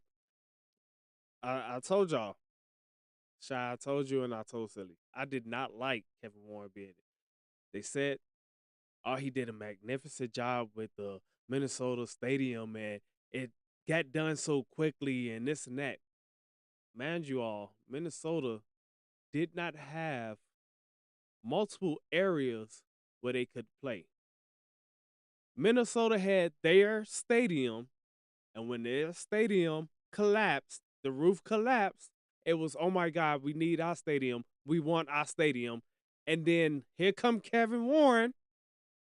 All right, let's get this done. I'll talk to legislators. I'll talk to the governor. I'll talk to this person. I'll talk to that person. He got the job done. They said, we're not moving from our spots. This is where we're going to be. Minnesota Vikings own that spot. This is the difference between Chicago Bears and Minnesota Vikings. Minnesota Vikings had their stadium built, knew that they needed the repairs, got the stadium redone, and got what they wanted on their land that they're already paying property taxes on. Now you turn around and you say, Chicago Bears, we just bought. Hey, Kevin, guess what? You have land. All of this land is for us to build on. We want a stadium. Well, guess what? You say, all right, you all want a stadium, but you all already have a stadium that you're playing in. Let's see if we can get this stadium built the way that you all want it to be. And let's keep you all where you all where you all are at now. Why? Because that's what he did with Minnesota. He didn't have to go, okay, I got land. I need to work on property taxes on this land. I need to work on getting permits for this land. I need to work on getting everything, build a parking lot for this land. Or we want to build a mega city for this land over here. We want to have a miniature Minnesota Vikings land over here. He didn't have to do that in Minnesota. All he has to do is build a stadium. Chicago Bears want a miniature Chicago Bears city, a community, they hotel, a little casino of their own there. What else? The bars, right? The hotels, the bars, the little casino that they was talking about, and it was one more thing, like the little kid areas where they can have teenagers and kids can have their areas and things like that. That they wanted the whole thing, and they wanted that surrounding a stadium where they can host games for off season when they're not playing there. They want to host concerts. They want to host the Super Bowl. They want to host this. They want to host that. They want to put all of this on a new land, starting from scratch. But guess what? You also have to do things like now you have to test soil because they have the horses over there. So now you got to test soil. Oh, he just said the pipes burst. Now you have to actually go into infrastructure and make sure that all of the pipes aren't gonna burst and mess up and cause Arlington Heights City to have high water bills now. Come on, people. Let's be smarter about this. So when I say this next part, and I mean it down to my heart, I blame Chicago Bears first. They're the number one reason that they're in this predicament. Because you messed up by buying the land first without any negotiations. And then you turned around and told Kevin Warren, we want our stadium here. When he did not do that for anyone else. And if he did do it for someone else because he did do it for, and y'all can look it up if you all want to. But when he did do it, it went from one side of the street to the other side of the street, which was still already owned by that team. And this is before he was a president. This is when he was into uh the government. So your my biggest point is you're trying to say to a person, we have land that we have to use, that we want to use. Hey, my father wanted to move here years ago, and I'm excited that we have this land. And now that I own this team, I am the majority owner of this team. I want to move here. I want to take it where my season ticket holders are at. I want to take it to the closest of our biggest fans are at, and I want to take it where, hey, I'm 10 minutes away. That's what he says. I want to take it where I'm 10 minutes away. I can easily just walk in. I don't have to necessarily drive if I don't want to. This is what he wanted to do without any plan. And you do it to a person who does not have experience of moving a stadium or getting the contracts from one city to another, what would it be called, suburban city, or the suburban area of that city. He doesn't have the experience of that. Hey, everybody, you got to look at it at work. You don't have experience where you do this, but you gain the experience through. Well, guess what? He effed up this one. He really effed up this one. But Bears, did you all look into this before you all decided to give him hand over the reins? No, you were just so happy. Oh my God, we see what you did in Minnesota, and it looks so beautiful, and it's so great, and it's so wonderful. We want that. We want you to do ours. Here's everything. And he played in your face. He played in your face. He said, okay, you want this. I'm happy that you want this. Hey, Brandon Johnson, what can you do for us? We want to stay Chicago Bears. What can you do for us? What? That's not what they said. Oh, you can't do anything? All right, let's see. Let's go around. You threw Iowa in there. You said Iowa could be potential. Iowa? What is in Iowa? Do Iowa even have Bears fans? Wouldn't they be closer for Green Bay? Or wouldn't they be closer for Minnesota? Kansas City? Wow. But you decided to go there. Then you decided Waukegan. Let's try Waukegan. These are not places where George said he wanted to be. He owns land already. This is where he wants to be. Why are you playing in this man's face? Then you turn around and said, Indiana, what do y'all have for us? And Indiana gave you everything. Oh, right. I forgot about them. I forgot about that. Naperville, even through the Naperville in there. When I seen the Naperville one, I said, wow. Wow. Naperville does not have the land for this, so where are you going to put that at? They instantly said, "No, we're good on that. We don't want that." Oh, when they went to Joliet to look at any sites out there, the first thing they said was, "No." You know why? Because we're gonna have to not Joliet, Warren. When he went out there to look at where they presented for him, he said, "No. One, we're gonna have to tear down 23 factories. I don't know. It's not steel mill factories. It's something else. It's factories that do some type of clothing and things like that." He says you're tearing down places where people are making a living, where they won't possibly be qualified to work what we're building. Not only that, they also have uh infrastructure problems as well in the old railroad. Exactly. So then,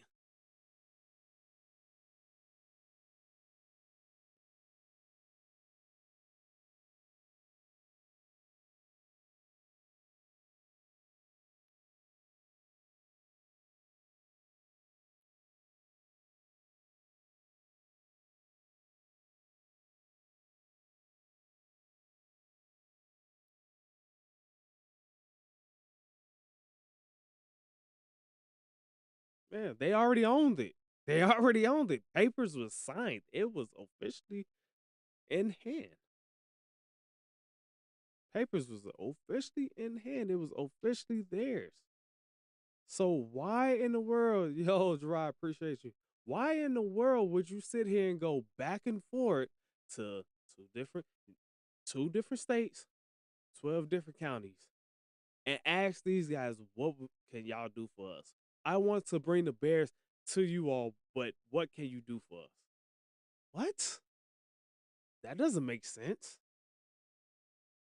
The Chicago Bears already told you what they wanted. Where are you going? Why are you doing this? And now here it is, years later. Now we're gonna say this. Granted, okay, we had the COVID and everything shut down and things were pushed back and everything stopped. That gave you the brighter idea to say, "Oh, let's go over here. Oh, let's." Now you start looking deeper into lands. Let's try this place. Oh, this would be great. No, it wouldn't. Why would it be great? You have land. I have what I want.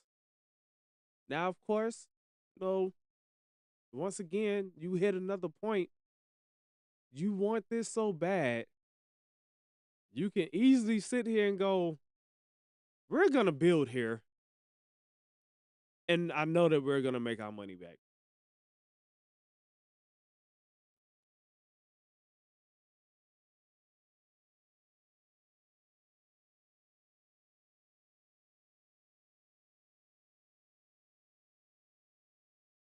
Before the bill, he could have easily went, I'm going to build this with my money. And guess what? You know, everybody, if you all ever looked into it, you have, yeah, bro, we talked about Miles Garrett already. If you have stocks, you can sell stocks, raise money to help build. Okay, you can sell minority stocks of the Bears.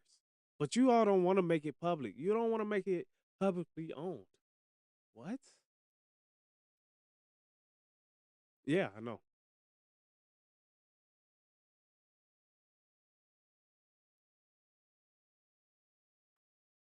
Yeah. Yep. Actually, no, I don't. How much? What?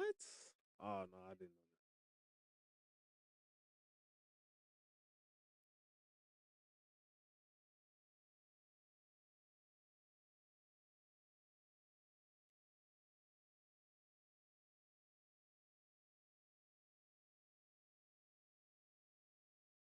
that. Wasn't it something with was it the niece? I know it had something to do with one of the females in the family. It wasn't Virginia.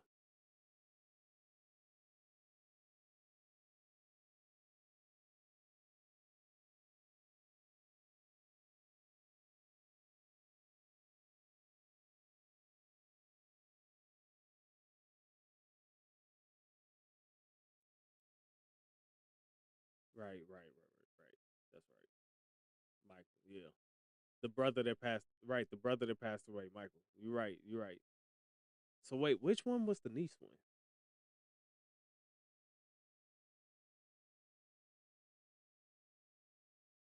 Was that the one was the niece was she the one that used the name and ended up getting into legal trouble? Is that the same is that the same one or am I thinking of a different team?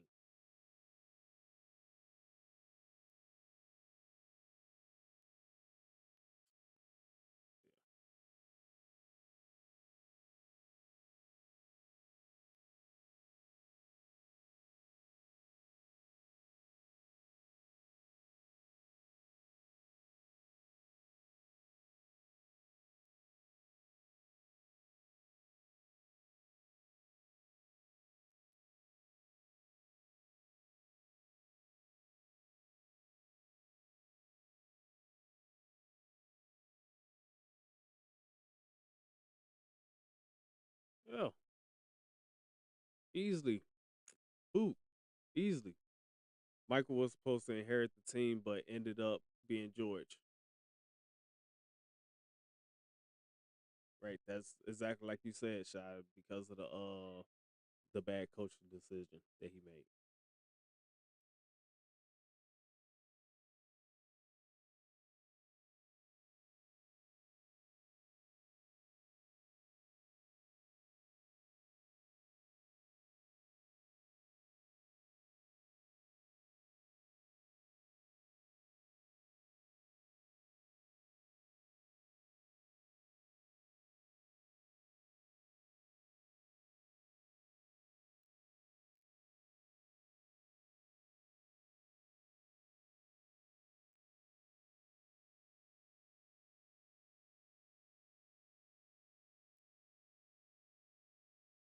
People still gonna go there.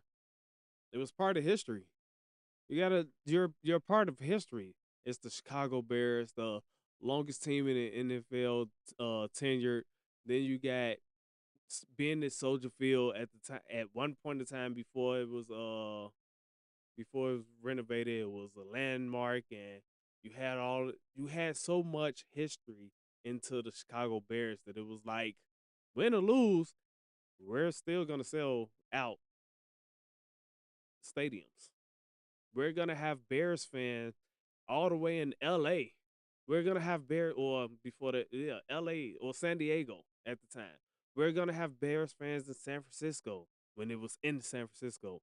We're gonna have Bears fans in St. Louis. It was yeah, I remember when they wanted to move to St. Louis. Yeah,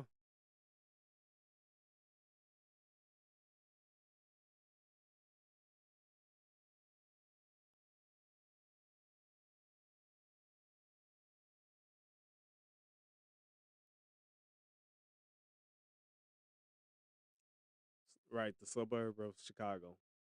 The east suburb of Chicago.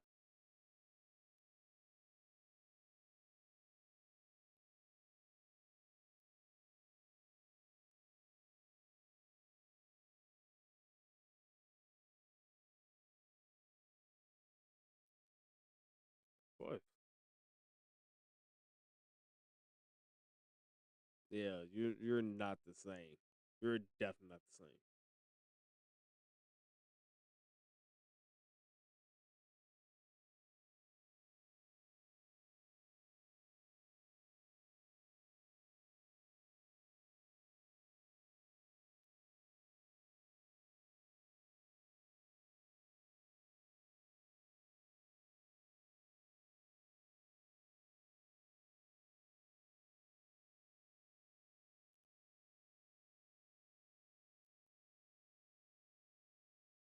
Not doing no average routes to go out there.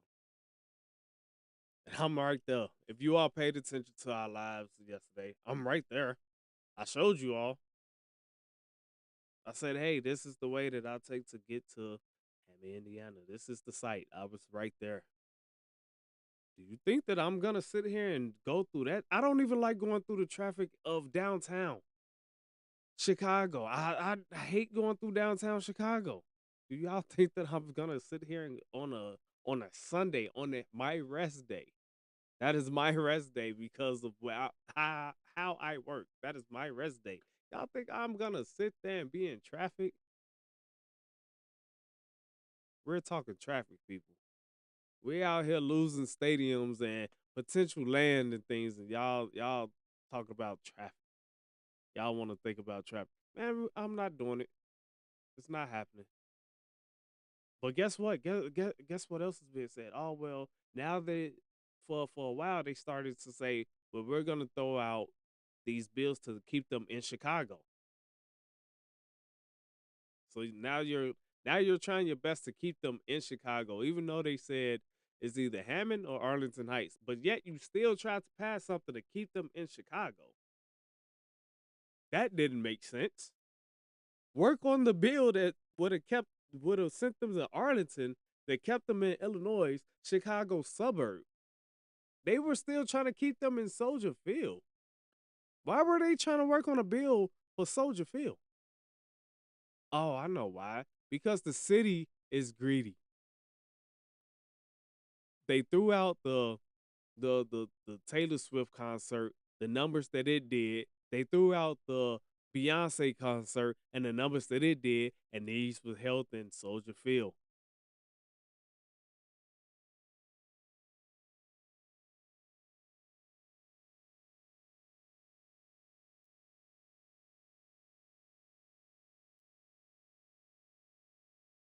Was it flood or was the electrical? The, whose whose lights went out? That was the rave party. The lights went out. Yeah, they tore the grass up.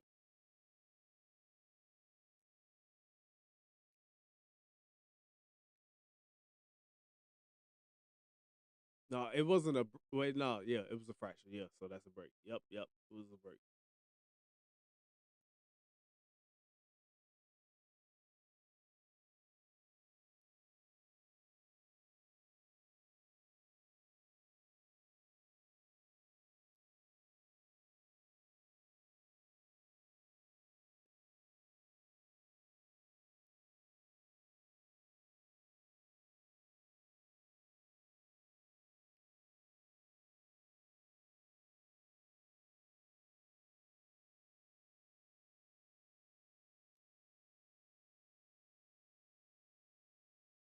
But you know, it's two reasons. It's that's the majority. That's the biggest reason right there. If we was to put a percentage on it, that was the 80% reason right there. The other, I'm gonna say 15% is because they didn't have to move. It was a tear down. It was a tear down and build up.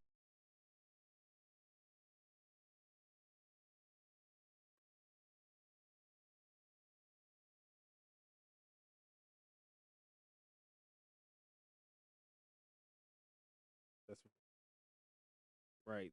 That's right, David. That's right, David. It's the collapse of their old stadium.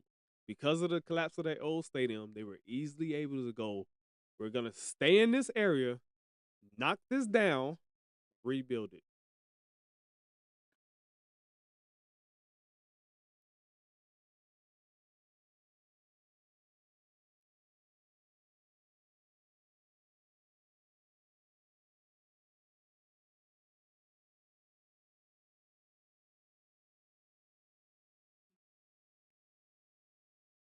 Yes, it is. 307 to be exact.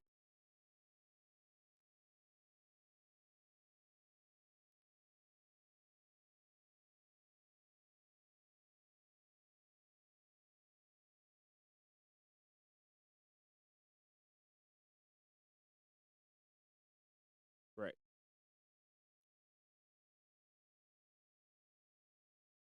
right.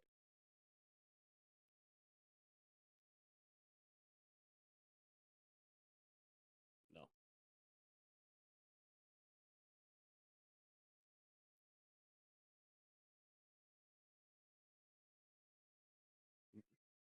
You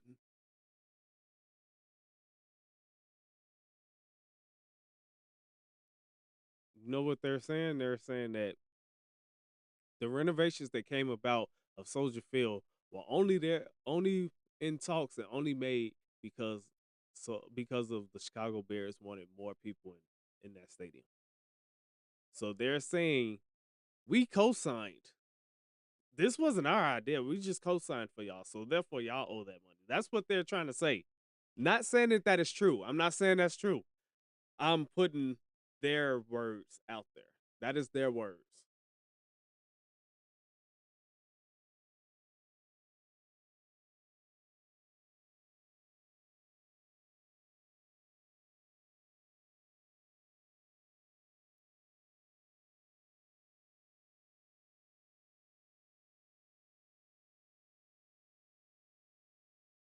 That's how they make it. When it's actually this how it's supposed to go. It's supposed to go. The Bears asked for the renovations. They wanted to add more seats. They added that skyline and all that stuff. They did. Okay, fine. Chicago co-signed for it. Who else was in on it? I believe it was Metro. It was the Metro, the hotels, which the hotels still own it as well. They're closer of being paid back, but they still own it as well. The way that they get it paid back is how Bears having games there and them having the events there. That's the only way that they pay theirs back.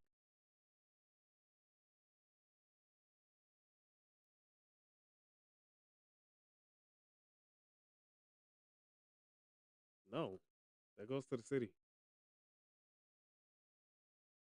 They don't get paid out that. They get paid out of everything stadium wise as far as the ticket sales for their games and anything that happens on their games in that stadium. That's the only thing that they get paid out for.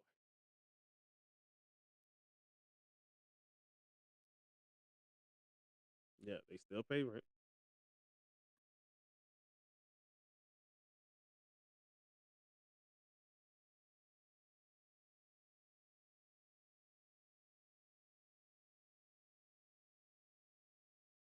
No, they have to pay.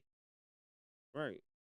So from what I believe in, that if I read it right, now mind you, I went to a public school, so I don't know all of the how to right, exactly.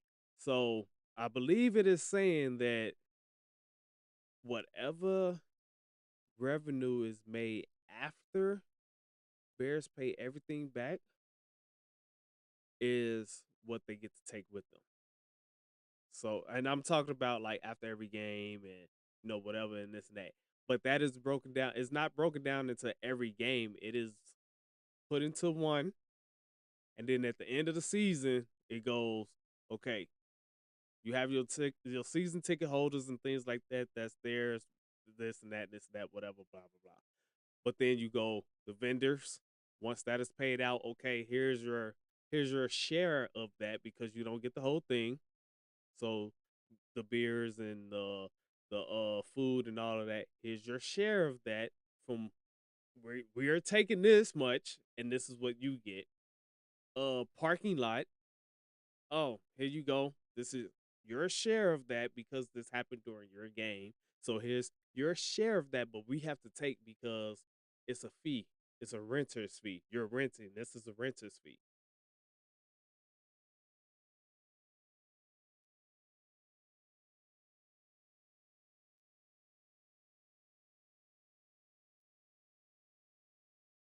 No, they don't. They sold that. The parking meters and the red lights, the speed cameras. They sold all that.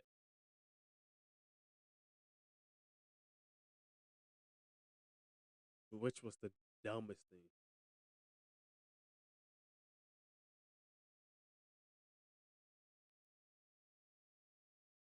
No, that privately parking lot, that's not the AAU's money. No.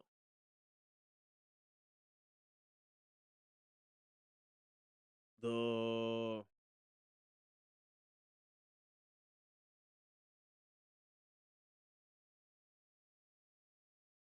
I'm trying to think because they have the sign right there, and underneath the sign it tells you whether or not it is. It says one in the south lot. That one says city of Chicago. Right, that says city of Chicago. Underneath, I believe that one does. That one say city of Chicago on it? Because if you all pay attention to the meters and things like that, you all can easily see it say City of Chicago, blah blah blah blah blah blah. But along the side, it says something else.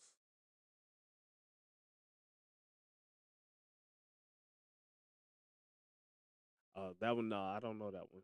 I don't know who that one is. I don't know if that's the City of Chicago or if that's the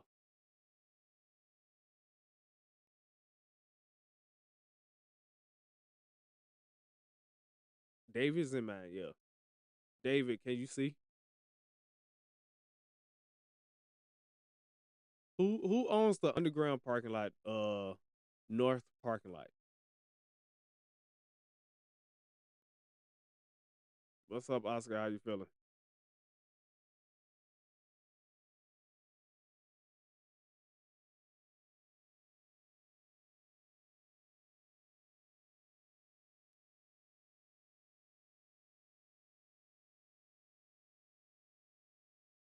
I want to see if we can see the sign. If we can see that sign right there,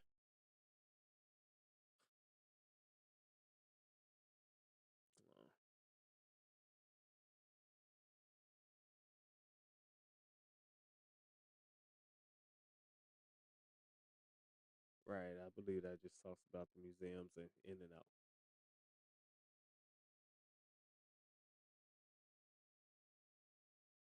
See, now we're gonna have to take a special trip to Soldier Field just to see these signs, and so everybody can see that it says owned by this, or it say city of this.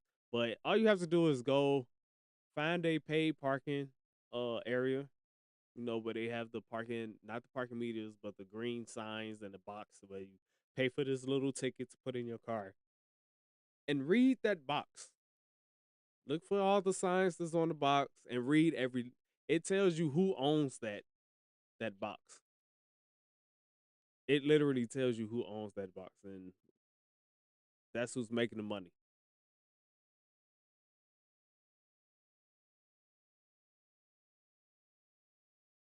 That has a lot to do with it.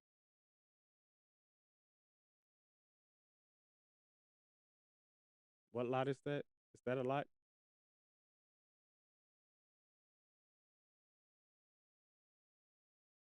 Nah, that's I believe that one is a privately parking lot. Find one of the ones that's on the street parking.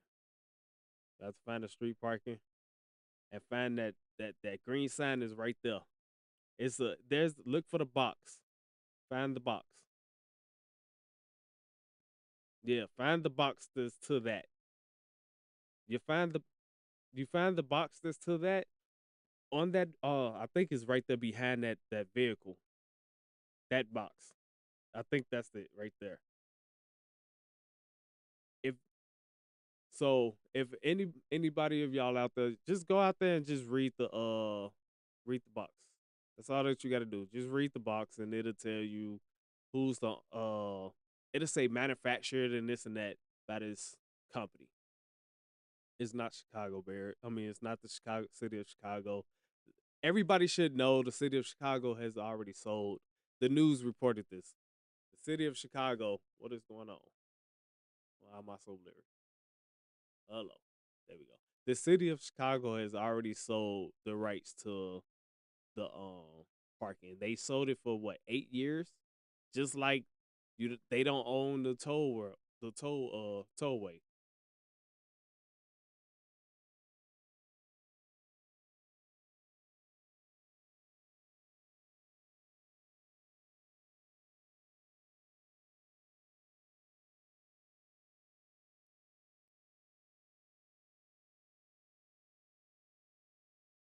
They've made over that back already.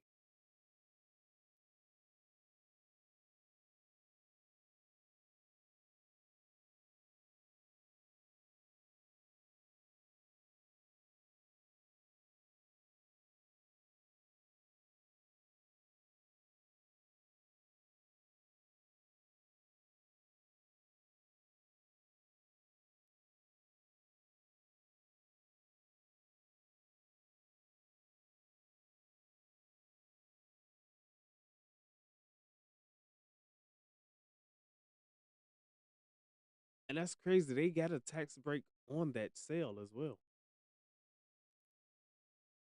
They got a tax break on that one. They got a tax break on the toll road. They got a tax break on the speed cameras and the red lights. What else did they sold one more thing. They sold air rights to downtown Chicago. Like, now mind you, that's because Chicago is one of the biggest debted cities in the United States of America. But once again, if that parking lot is owned by what is it? ABU, right? AEU, right? Dubai, right? If it's owned by Dubai, guess who would have been getting percentages from that? Just take a big guess. Who would have gotten percentages from that if the city of Chicago actually owned that parking lot?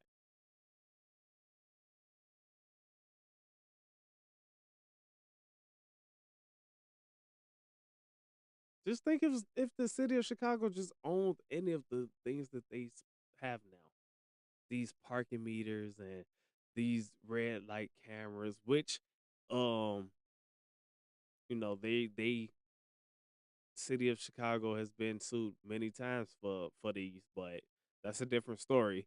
But just think of if they actually did own it. Think about uh think about it if they owned the red light cameras, if they owned the speed cameras, if they owned the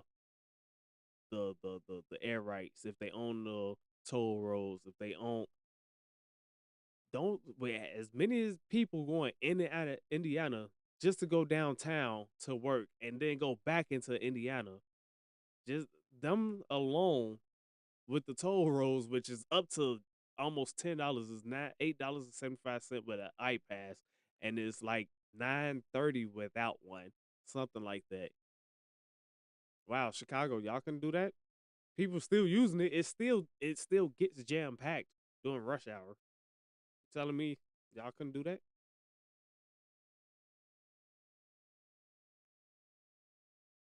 Exactly. Exactly.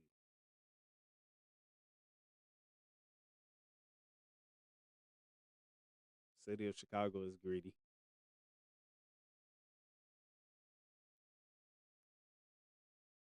I can't. I gotta argue with you on that one. I can't be mad at them for that. I mean, they the ones that teach our future. So go from being not being paid anything but living off the land to being paid and have to, you know, modern day.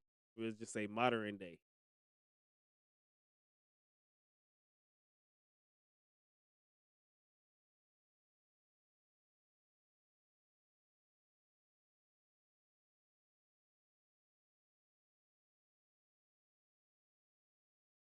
Yeah, that part is true. That part is true. Lottie, what's up?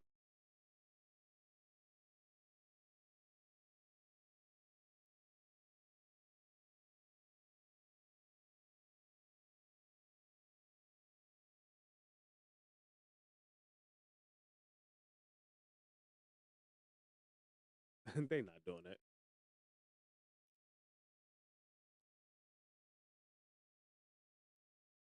that at all. We could just talk about wins and losses.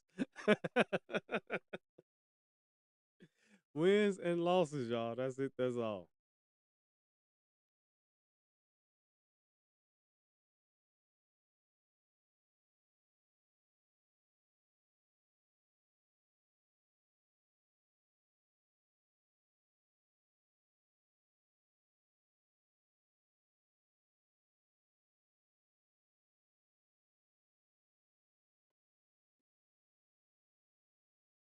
Yeah, they want to build it.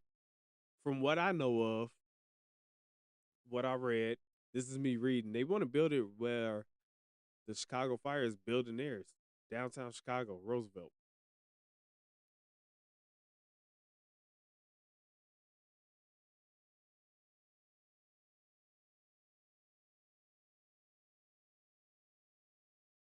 Exactly. See, I think that's one of the reasons why it's a fight back. If you look at any other city that has the three or four major sports: soccer, baseball, football, and basketball, they have all four stadiums near each other.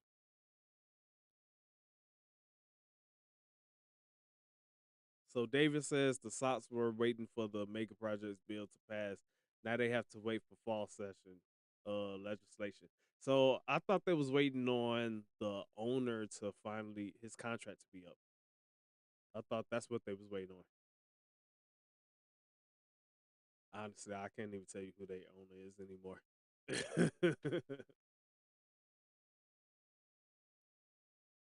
Right.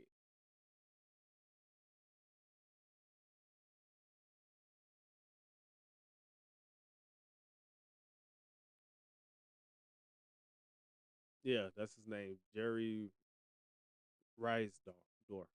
Jerry Reinsdorf. Yeah, but they would have benefit from the tax breaks the Bears would have got. And see, that's one of the things I believe that the legislative threw out there that they're scared of. Gigi, welcome in finally. Everybody else taking advantage. And of course, we got these data centers being built in. So is the next thing to say is does that is it retroactive? It would have never been retroactive. What about the ones that aren't built yet?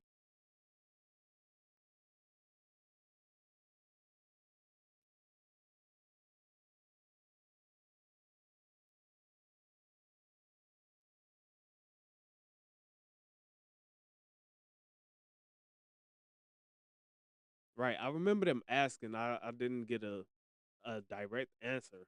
They didn't give a direct answer. But I do know that they said that there's something in the bill that would prevent um make the mega projects right now that's already been being built as of now from getting these tax breaks. But what about the ones that aren't being built but they are already in talks? Like they're already contracts signed. Steph, thanks for the daily check-in. But what about those that's already have contracts signed?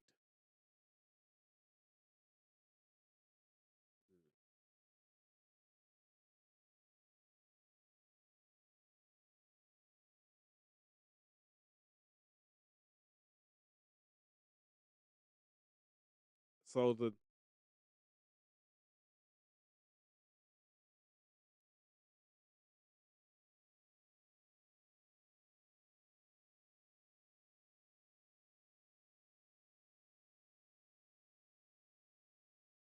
hmm, okay.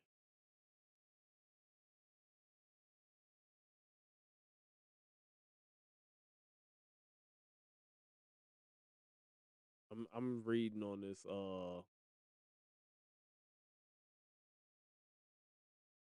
So no, my bad. I'm sorry. It was a competition for land. Major League Soccer's Chicago Fire Club also planned to build a privately financed 22,000 seat stadium on the 78 site, which 78 site is downtown Chicago, right off Roosevelt. It's right there near the train station. It's across the street from shopping, the movies. Like they all of only thing that they're doing is building the stadium. That's what the Chicago Fire is doing. They're just building a stadium. They're not worried about trying to make a mini city inside of a city. They're not doing any hotels. They have everything that they want right there. The land is perfect. It's enough. They'll have a parking lot. Uh, there's a person that I follow. I'll start resharing his posts. He posts every day of them on that site. Getting that site ready for construction and things. It's beautiful. It's literally it's the old Amtrak. It is the old Amtrak right off Roosevelt.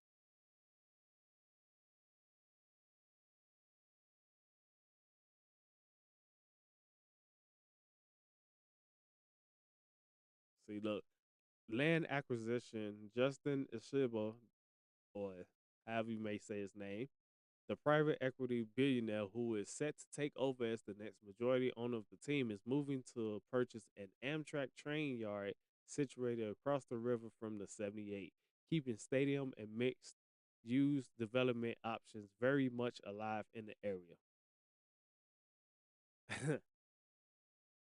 Hey Kevin Warren, guess what? I hope you don't get that job. I really don't. I hope you don't get that job. You're gonna mess that up. It's like he just came in and said, "Hey, Steph, don't worry about it. I appreciate you for stopping in anyway, though." How did that softball game go? But yeah, Kevin Warren just pretty much just he literally just played in Chicago's face. Man. He played in the Bears' face. He said, "I could get you what you need. I could get you what you want. Trust in me, and I got you." Well, there go they trust.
All right, yeah.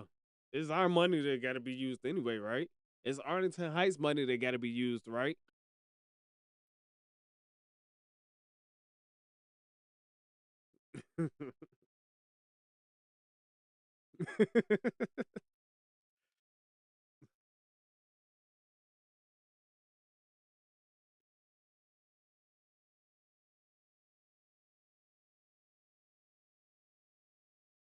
I'm pretty sure.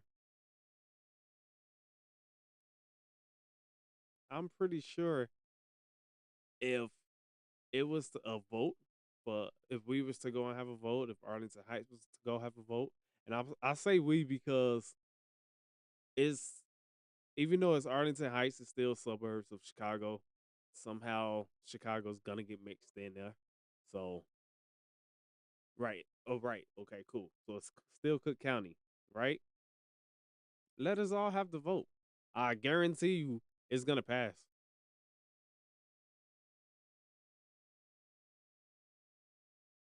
At least 90% of the individuals don't even read the contracts that they sign now. Right. Like, so you already know the first thing they're gonna say is, "Oh, I get to vote on whether Chicago Bears stay in Illinois or not." Yeah, I want them in Illinois. Now you got some that's like, I hate Chicago Bears. I hate Chicago. Period. I hate. You're gonna have a lot. You're gonna have a lot of nays, but you're gonna have a lot of yays over the nays, guaranteed. Now, do it get built after that? Do they actually sit here and say, "Hey, you all voted on this, and guess what? This is what's gonna happen now." And I think that's the problem. That's the reason why they won't give it to the public. Yeah. Okay, sure. Everybody says yes to it. Taxes goes up. And now everybody starts complaining and then you have, oh, we need to get this government out of here and things like that. That's the reason there. But the best thing I can say is make it publicly owned. I don't see how that's a problem. Put the shares out there.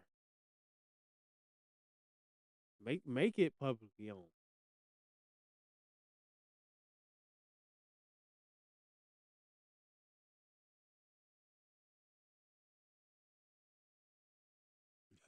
Not right there.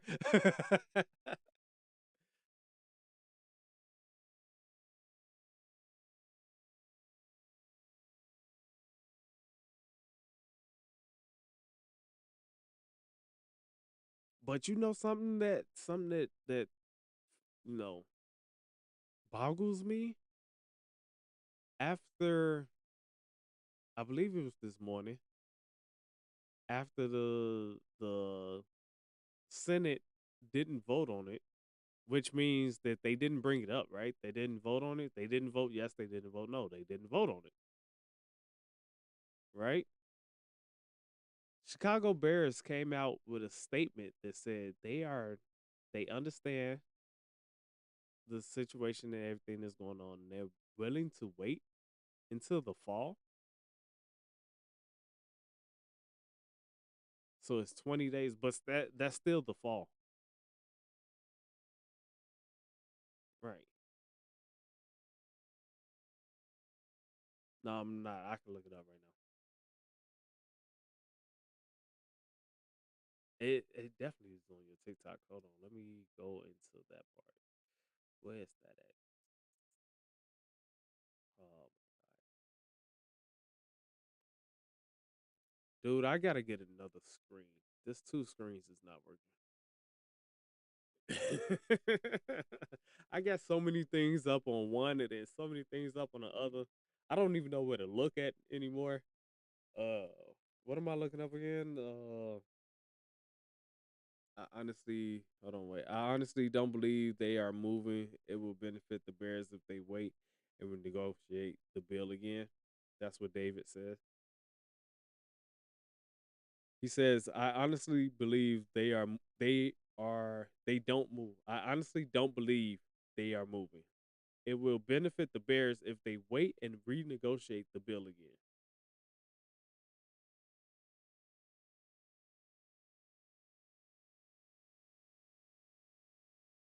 Mm, that's a good question.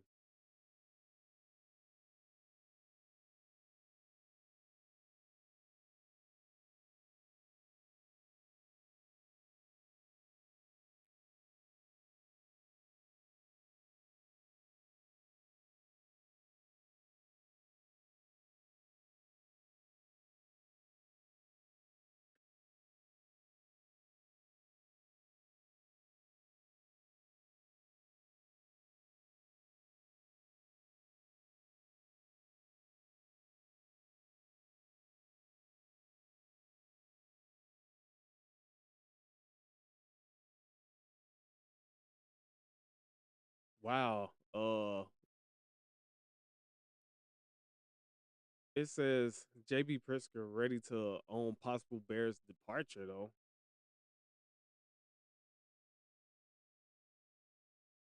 I literally just seen it.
Right.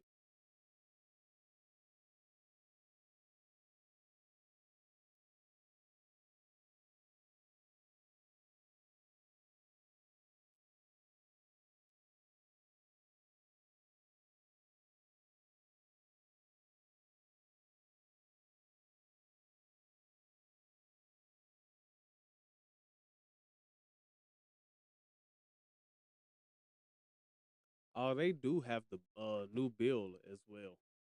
So if anybody want to see the new bill is on NBCChicago.com.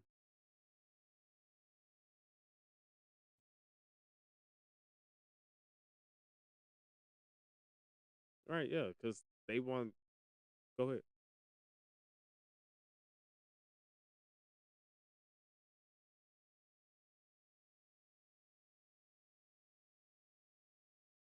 But what's crazy is how you how you considering Hammond, Indiana, when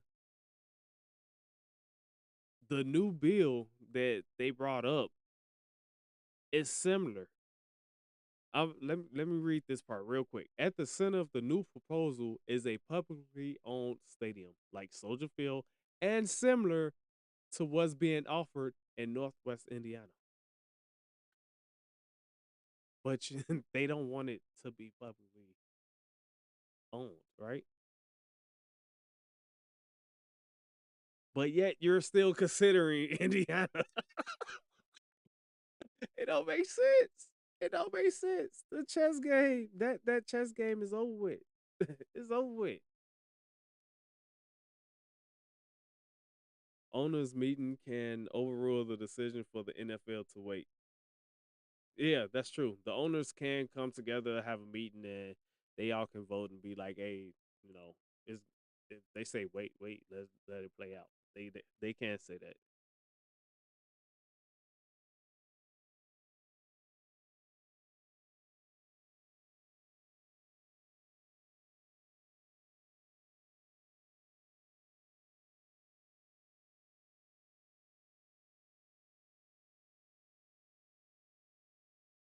And see, this is the most smartest thing, right? So, reading along with it, the Bears would be required to finance the construction of the stadium on their own, which is, they're talking about they want 2 billion or whatever. Okay, whatever. But then they would turn it over to a new municipal stadium authority, which would lease the stadium. Isn't that what they wanted in the first place when it comes to concerts and the raves? They wanted everything to be moved out of Soldier Field anyway and go to Arlington Heights, but they just wanted all of the money for themselves. That was the biggest part.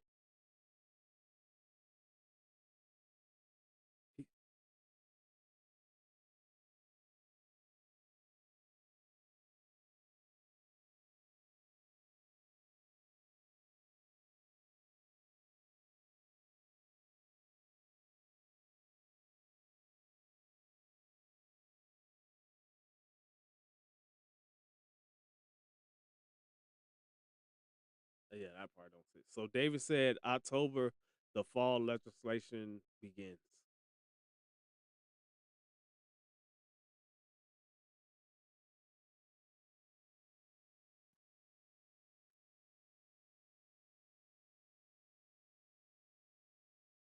Give him a second, let him say. So there's a reason for that. A public building would pay zero in property taxes, giving them the property tax certainty they're seeking. However, the team would have to pay property taxes on the rest of the development. The bill would narrowly apply to municipalities in Cook County with a population of 70,000 or more, including Arlington Heights and Chicago, and potentially a few more if they choose to jump in. I just think that it's Cook County. It's just Cook County.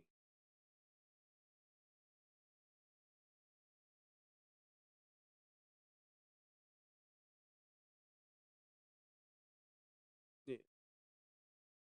Now I think what they're saying is just the would now apply.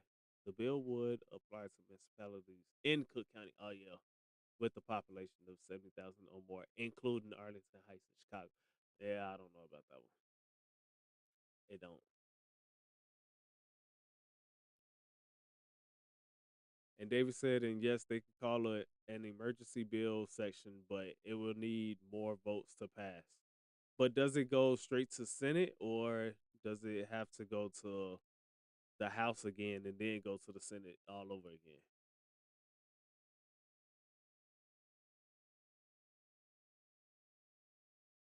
And Johnson did that to sabotage Arlington Heights. Remember, this bill was rushed and written in a few hours. Yeah, yeah, it definitely was. It's a way to keep Chicago Bears in Chicago. I honestly believe they. I honestly believe they just need more time to renegotiate again. But once again, it's how long are the owners willing to wait? How long are the NFL willing to wait? How long the Chicago Bears fans, family, friends, owners, how long is Chicago willing to wait to hear about this? Honestly, I'm tired of hearing and talking about this stadium. Right, on a consistent basis. Like if it was news, hey, Chicago's moved to Indiana. Hey, Chicago's gonna build in Arlington Heights. Fine. And then, hey, here's an update on the stadium being built and how it's looking and this and that. Okay, cool. Hey, here's an update on 75% done and then being done, years later down the line. That's cool. But we're talking about this probably every month, every 2 months, something like that. Like we're speaking of this too too much now. We should have been done talking about this back in 2022 before we even thought about putting the podcast out here on it. It should have been done talking about.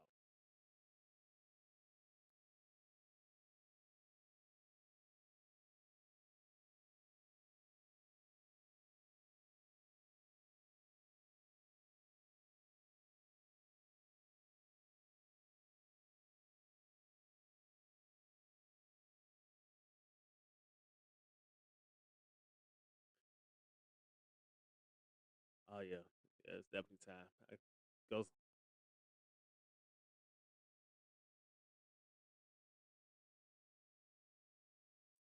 Yeah. So depending on what goes on with throughout the NFL, there's more trades to be talked about. That's gonna be happening. More people being released because now June 1st is here. So it's gonna be more things happening in the NFL, and when that comes out, 9 times out of 10, I'll be at work. But when I get home, I definitely make sure that it's up here. Shy, I don't know how your schedule is because your additions that you got going on, but definitely gonna try to make sure that we get all of the information out there to you all. David said, "Great podcast. Appreciate that, David." Uh, once again, with your help, we'll get all the information out there, man. So,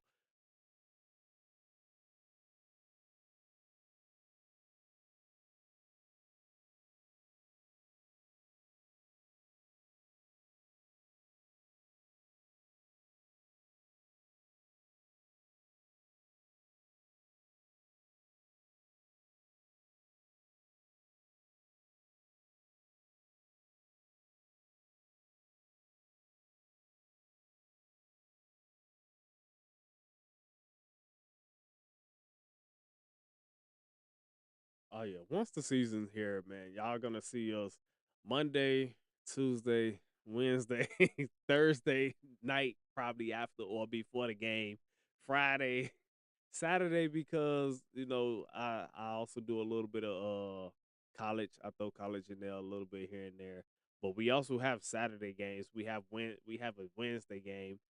Uh, Everybody knows we have Thursday games. We're gonna have Friday games, so it's gonna be all types of games throughout the season.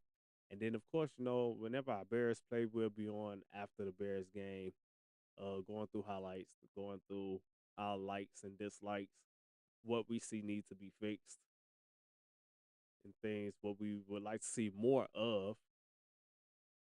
And of course, to celebrate them wins because we do have them both.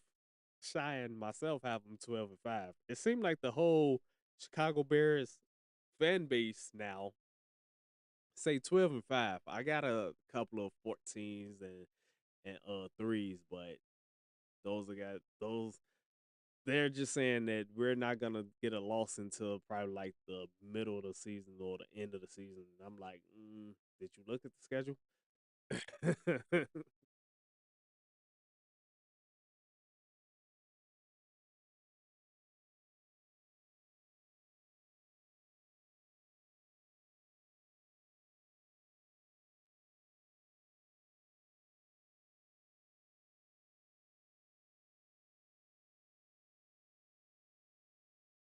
Right. Yeah.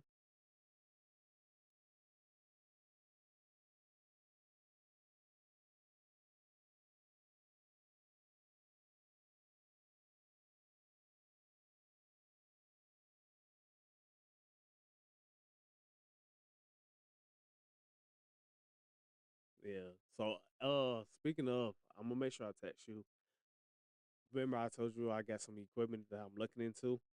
So I'm gonna send you some pictures and things like that, and see what your thoughts are on that. All right. All right. But with that, y'all, who said that?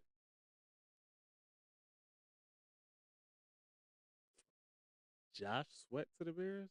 Come on. No, I don't see that.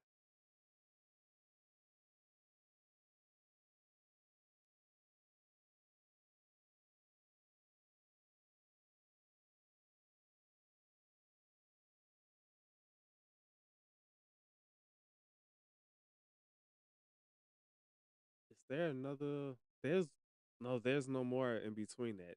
Not the major ones that was announced, but definitely will be live June 14th.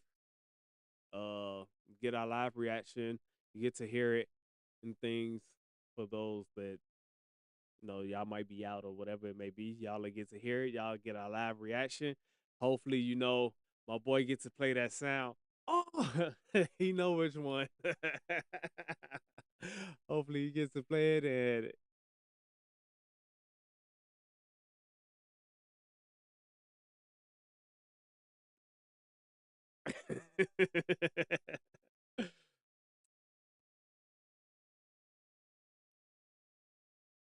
Yep.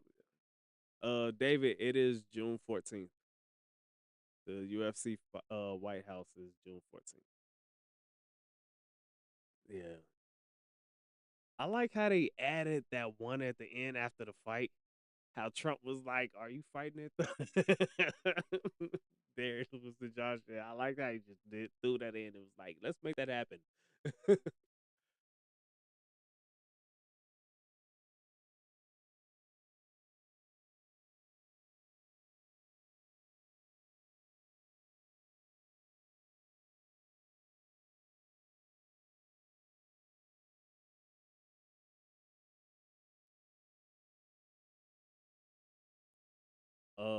From the White House. Yeah, I've seen them building it. How it looks outside.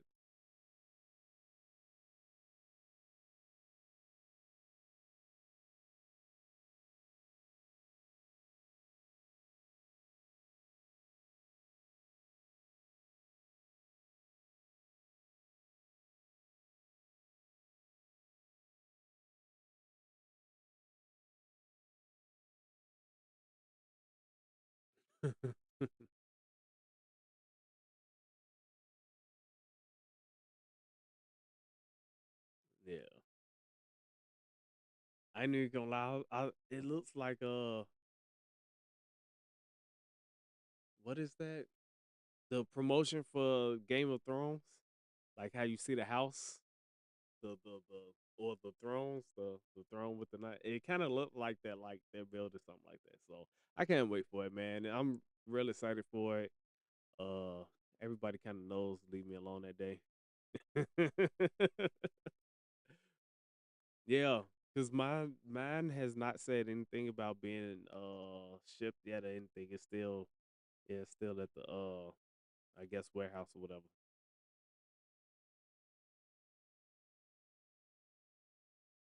And I'm your boy DH Money to Die. Peace.